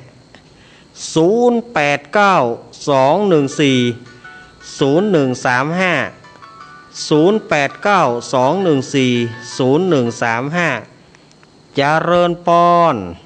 จะให้เจ้าท้องจะว่าให้การนะแม่สายทองเจ้าน้ำมนต์ก็ได้แล้วเจ้าน้ำมนต์ก็ได้แล้วเนาะเจ้าแต่พระเนเนอร์ดีฝนมาตกวันเนี้ยเนาะวันนี้นี่โอ้ปลอดภัยเนาะเพราะว่าตกว่าน่ากะกำลังใจเนอะฟังอยู่เจ้าแต่ท่าในชัดเจนนี่นะเจ้ายินดีอีแม่สายทองเนอะตุเสตุเจ้าพระวิสาเจ้าเจริญปอนแม่สายทองมาเป็นสายแรกละปัดลู่กันมาโลละสถาญาติโยมแต่กี้35สายหลุดไปเจริญปอน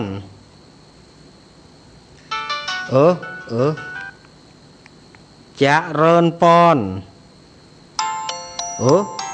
เอาเจริญปอนติดแล้วโอ้ยสาลูกเล่นเจ้าแม่ฉลาดแก่ซ่อนเพื่อบ้านฟ้าจังหวัดลำปางเจ้าแม่ฉลาดแก่ซ่อนมาแล้วเจ้าฟังชัดเจนดีเลยเจ้า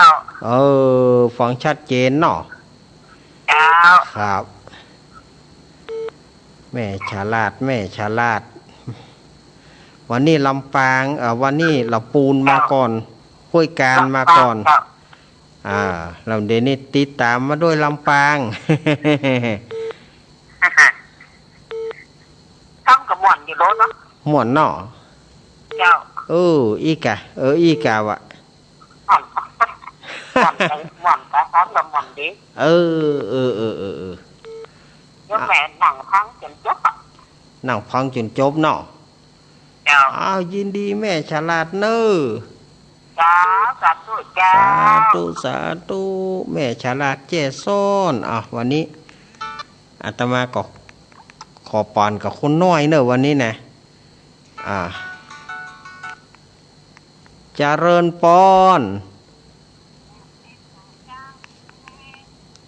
จากทางใดแม่แก้วอ่อนล่างแม่เกี้ยวอวดล่างตามาแล้วเนอะแม่เกี้ยวเฮาวันนี้มาได้ตลกมาได้ใครหัววันนี้มาได้ตลกเนาะแม่เกี้ยวว่าแล้วจะไปมาเนอะกวมแรงนะมากันไม่ใครเครียดนี่อ่ะเนาะทำว่าใครเครียดนี่เนาะเจ้าแม่เกี้ยวเฮาแม่เกี้ยวกำลังใจเน้นนะกำลังใจแม่เกี้ยวเหมือนกันวันที่6ปากันเนอะยินดีแม่เกี้ยวอวดร่างอันนี้ก็เนอะโอ้แม่เกี้ยวนี่เพิ่นก็ฟังแต่นะเพิ่นว่ากวมแรงนี่ลูกเนนมาแล้วอีแม่โอ๊ตไข้หัวมันได้อีแม่จะแกนเข้าเฮ้ยเจ้าเฮ้ยเจริญปอนปุ๋ยเจริญปอนไปสาลูกเล่นแม่สีกุลตานทุละบ้านหนองล่องขังทำกำหวันดีแน่ล่ะ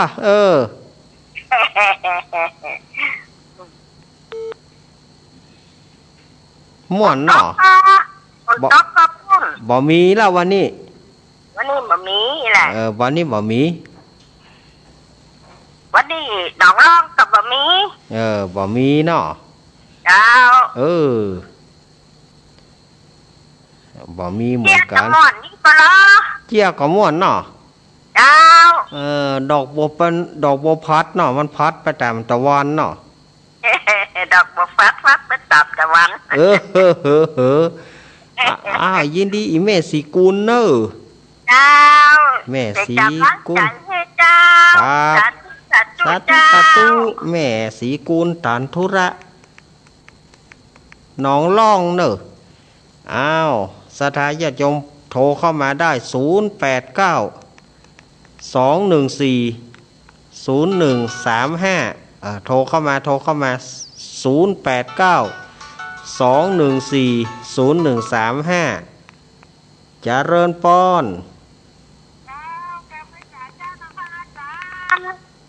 ว่าไปเลย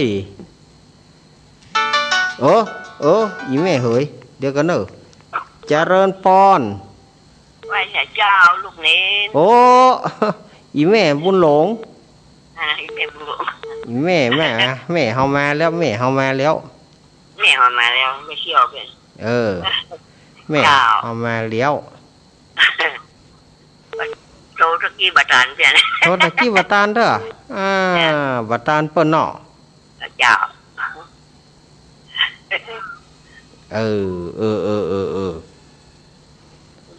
ไปได้ฝนมีอยู่ก่อบ่มีวันนี้บ่มีฝนวันนี้บ่มีเนาะเจ้าวันนี้ถ้าจะทั่วกันนะบ่มีอย่างกันนี่บ่มีอย่างเดียวกันเนอะวันนี้นะเจ้ายินดีอีแม่เนอะยินดีเนอะครับยินดีอีแม่เนอะแม่สายพินมาใหม่เนอะแม่สายพินเข้ามาใหม่เนอะแม่สายพินแต่กี้นะสุมาเตอะมันลู่ก่อนเฮาเฮ้ยเจริญปอนไม่สาลูกเมนอันนี้เมื่อเริ่มได้ไปเอาหา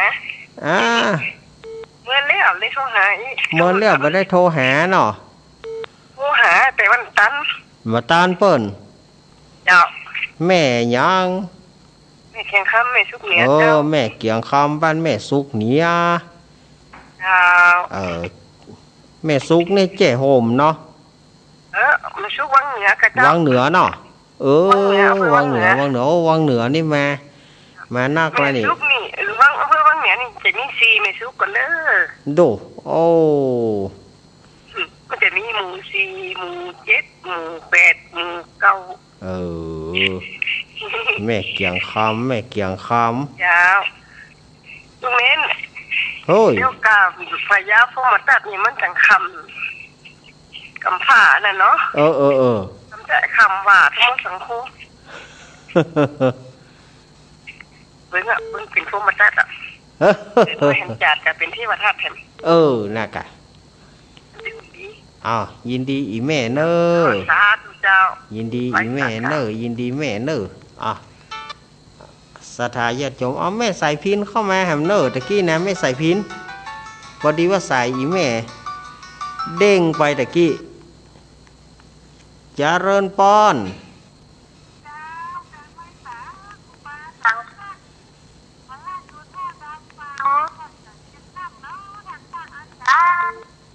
ได้ฟังจังทำท่านพระอาจารย์มา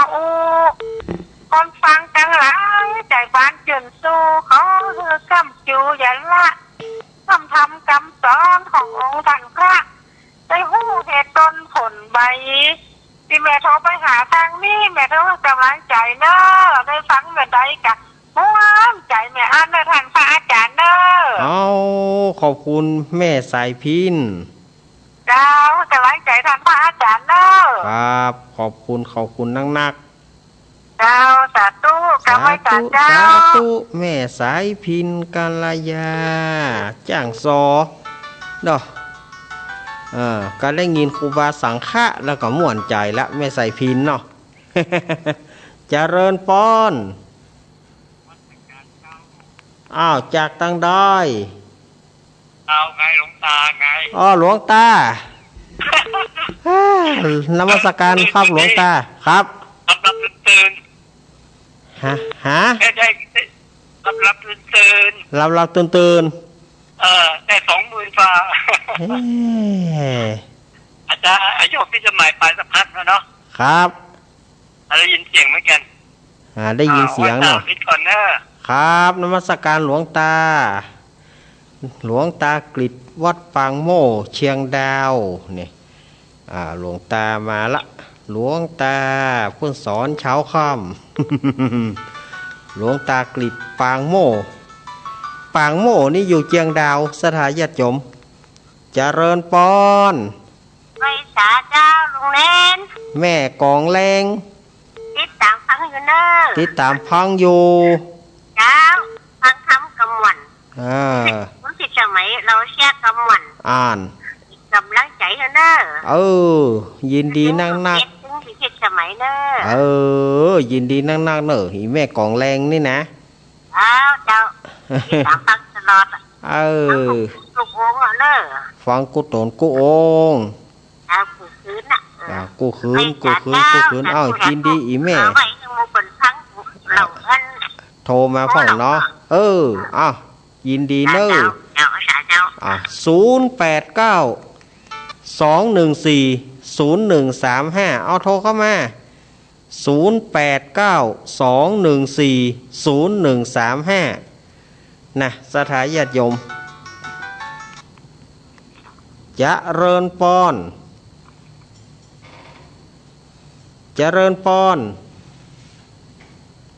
ติดแล้วโยม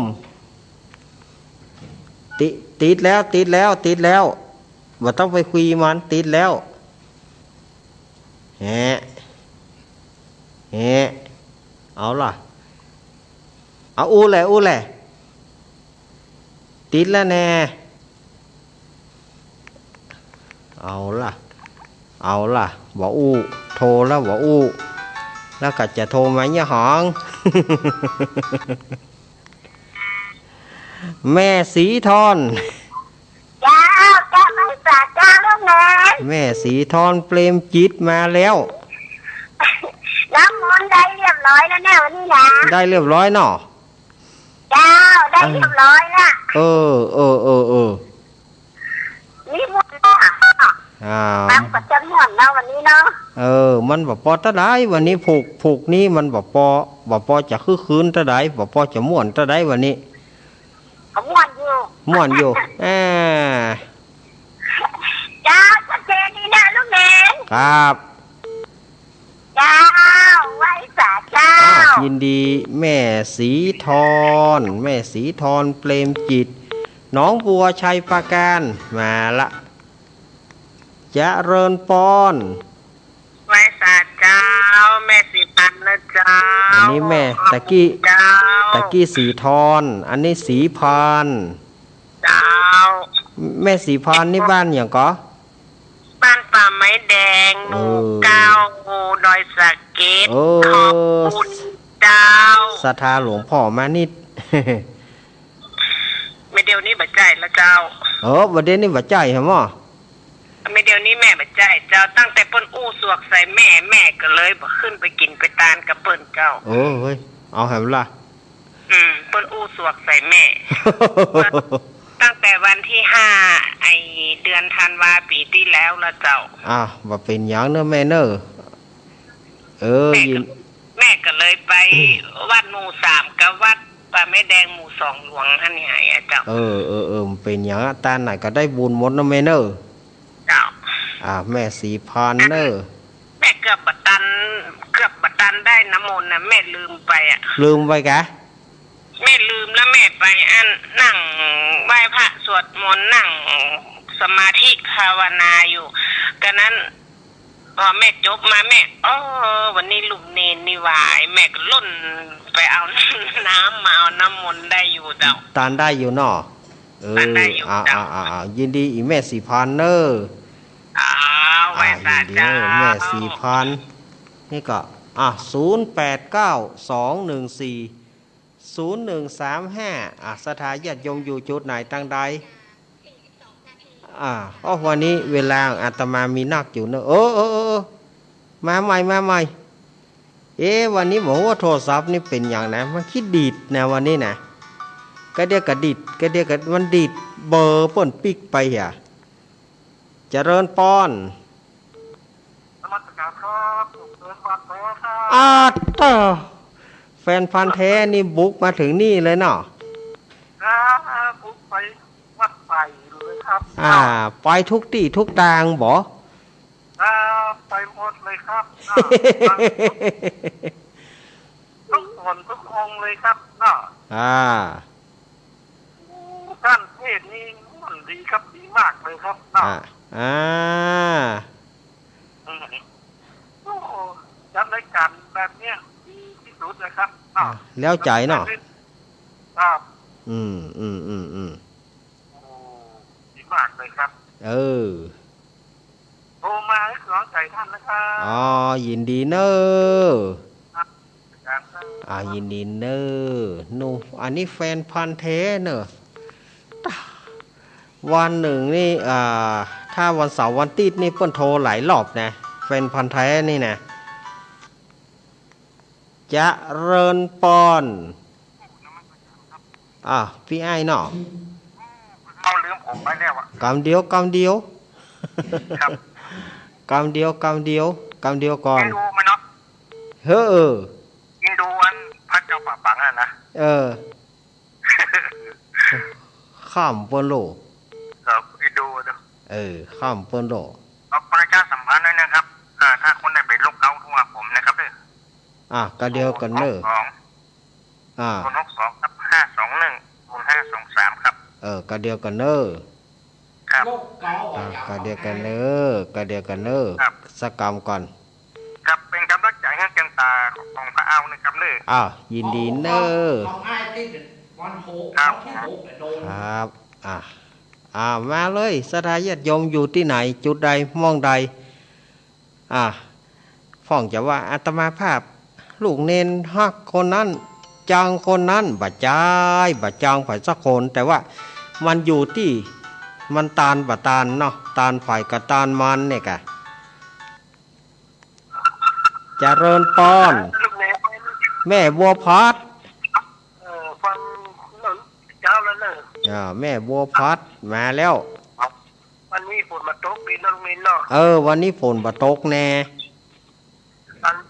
แม่เปิดจ่ายไปเมื่อวันลูกเนนเปิดหัวทีละน่ะ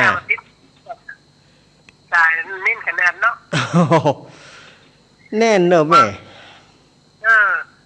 มันเกิดติดแม่ก็ดูตัวเห็นติดก็ดูตัวอยู่ที่มันหลุดไปน่ะโอ้ท่อกำลังใจลูกเนนนะยินดีแม่บัวพัดเนอะ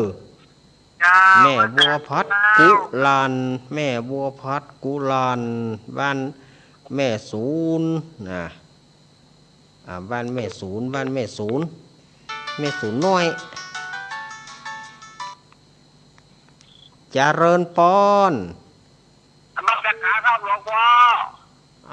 จากที่ไหนจากตาวังผาครับตาวังผาโตอันนี้นี่เลี้ยวใจแต่ผมฟังจาก107ตรงจ้างจังหวัดน่านเนาะ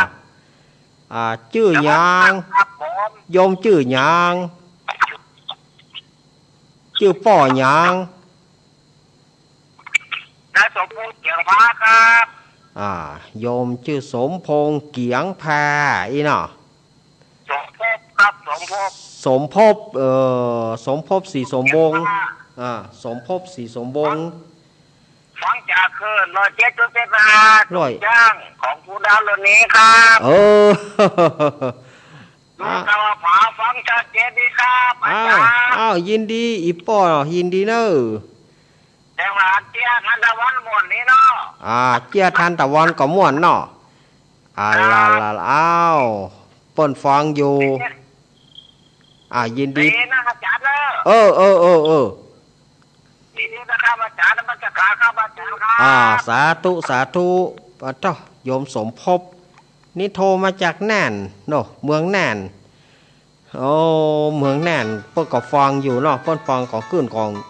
โยมดารุณีทีมงานของโยมดารุณีเจริญปอนเจริญปอนสวัสดี จากที่ไหนหาจากที่ไหนจากพะเยาเจ้าพะเยาโทรจากพะเยาบ้านตอมเจ้าแม่ชื่อหยังตอมทั้งคืนไปอันคนรักพะเยาเจ้าคนฮักพะเยาฟังยิงเว้นยิงฟังคำปืนแต่ปืนว่าไอ้สายโต๊ะภาษามันจะซ้ำใจบันไดมันจะสอบบันไดน่อคำปืนแต่คำปืนว่าคำปืนแต่คำปืนว่าน่ออันแม่ชื่อหยังแม่หยังแม่ฟองวงศยาแม่ฟองบุษยาบ้านตอมสนตื่นพึ่งเจ้าบ้านตอมพะเยาเนาะเจ้าฟังตึงวันฟังกูดูนกูองเจ้าสาธุยินดีแม่ที่แรกกำลังติดบาเดียวนี่เจ้าติดบาเดียวนี่เนาะว่าท่าไฟโกเธอเนี่ยไฟโกเธอไฟโกเธอจะแปดไปลูกมิ้นไฟโกเธอโกคนเดียวกะเดียวก็ลูกสาวน้องนี่ลูกสาวว่าหมอนดีเก่งนี่เปิ้นเปิดแปลงร้องเข้าเปิดกระแปงถึงแล้วเพิ่งราไปคำปืนคำแต่คำว่าเนาะมันก็มีอะไรจะได้สุขสบายใจละ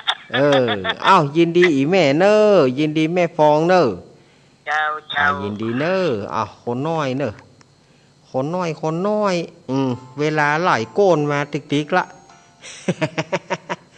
เวลาไหลโกนมาแล้ววันเดียวนี่สถานยม3 ทุ่มนี่มันเด็กนะ3 ทุ่มนี่เด็กขนาดนะเดียวนี่เจริญปอนป่อพัดเกี่ยวล่างอละงอง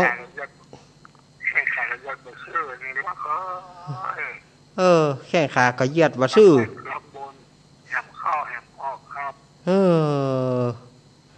แกะออกกะเพื่อมันติดฮะแกะออกเอาน้ำเข้าล้างแกะออกป่อพัดแก้วล่าไปกำลังใจเฮ้อเนอป่อเนอป่อพัดป่ออย่าได้ก็ติดต่อกันแม่มกำเนอป่อเนอเดือนนี้นะครับเนาะเดือนยี่กะเดือนยี่เนาะไม่กินอ้อเนาะถ้าอย่างใดถ้าว่ามันบัดปฏิดงานมันบัดตัดกันก็จะไฟเฮือนปอเนอะถ้าอย่างใดกับป่อก็ติดต่อมาเนาะครับยินดีอีป่อเนอะป่อพัดแก้วล่าเปิดนิมนต์ไว้ว่าเดือนหยี่เนอะถ้าเป็นวันเดือนเปงอันนี้อาตมาออกตัวก่อนนะถ้าวันเดือนเปงอาตมาจะไม่ได้ไปไหนเลยเพราะมันบ่มีไผที่วัดก่อนเจริญปอนแม่อุ้ยอินป้านแม่สาบสะเมิง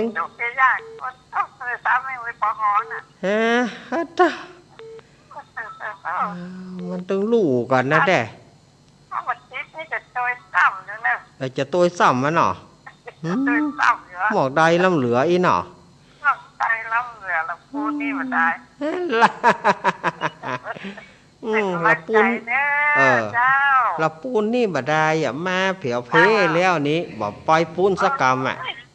ระวังแล้วสักวันหนึ่งต้องมีสักวันหนึ่งแต่ต้องมีสักวันเนาะครับอุ้ยอินเป็นกำลังใจเนอะเจ้าว่าเล่นอุ้ยอินเอาม่วนมาได้อุ้ยอินเฮ้ยจริงป่นมาเนี่ยป่นมาป่นมาปักตังเจริญแล้วก็มาด้วยน้อยป่นบะข้ามไหลปิงสักคำเจริญปอนฮะยายพรยายช่ยายพรน่ะ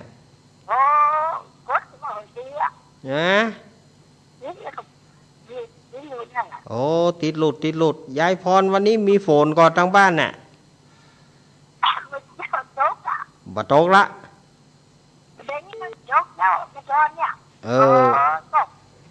ชาโมงไปเจอจานตกไปตกก่อน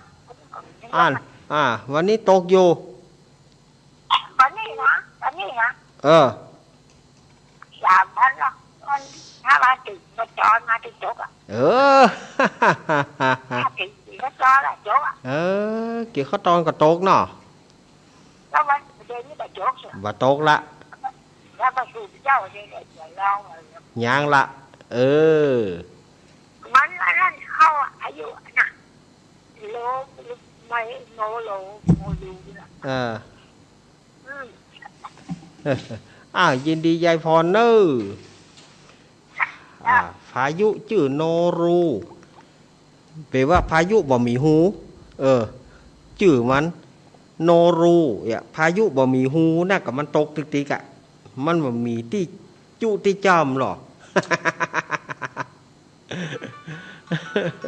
พายุไม่มีรูพายุโนรูเจริญปอนจากที่ไหนจากมีแก้วเนอะแก้วไม่สายแก้วไม่สายแม่แก้วพญาสมกะโอ้เมินนั่นนี่แม่แก้วพญาสมนี่ปล่อยเปิ่นโทรฟังคนอื่นโทรของอีสานเนาะเปิ่นโทรพ่องแม่ฟังทั้งวันเนาะกูการมันหูเรื่องนี้แม่ก็เอาทับมาทำนี่นะครับการไปแล้วบุญวาจบแล้วมันบอกให้หูเรื่องแค่อย่างนั้นไม่ยังได้อย่างบอกบ่ใจอีแม่คือถ้าอีแม่จะฟังตามภาษาธรรมเปิ้นเตะแต่อีแม่ก็บ่เข้าใจมันต้อง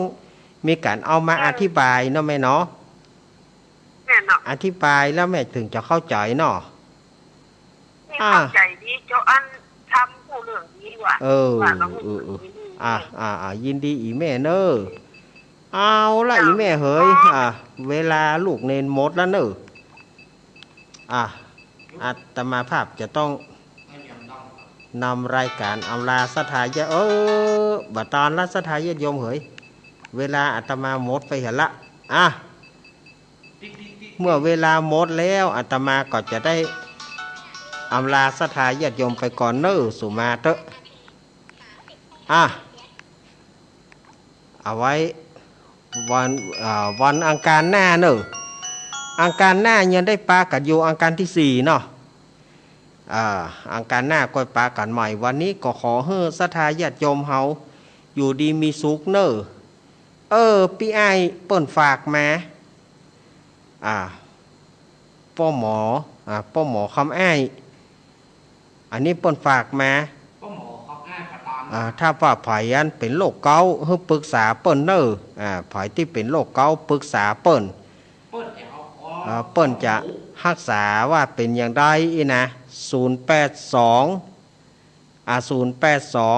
521 0523 สถานญาติโยมติดต่อป้อหมอไอ้คนเดียวเนอะว่าไผเป็นโรคเกาต์เปิ้นจะมีวิธีรักษานะติดต่อนี่เนอะติดต่อตามนี้เนอะ0825210523เอาไว้วันอังคารหน้าก้อยปากันใหม่อังคารนี้อาจว่าอาตมาภาพอาจจะอุปแลดแปดป่างด้วยประการชันใดขอสุมาอภัยเนอเอาไว้วันต่อไปก้อยมาแก้ตัวใหม่ก้อยมามาจากกันดีๆเนาะวันนี้สถานญาติโยมรับดีฝันดีตื่นมาพบแต่ความสุขความสวัสดีจงเป็นของสถานญาติโยมเนอจัตตารโอธรรมาวัฏันติอายุวโนสุขังปะลัง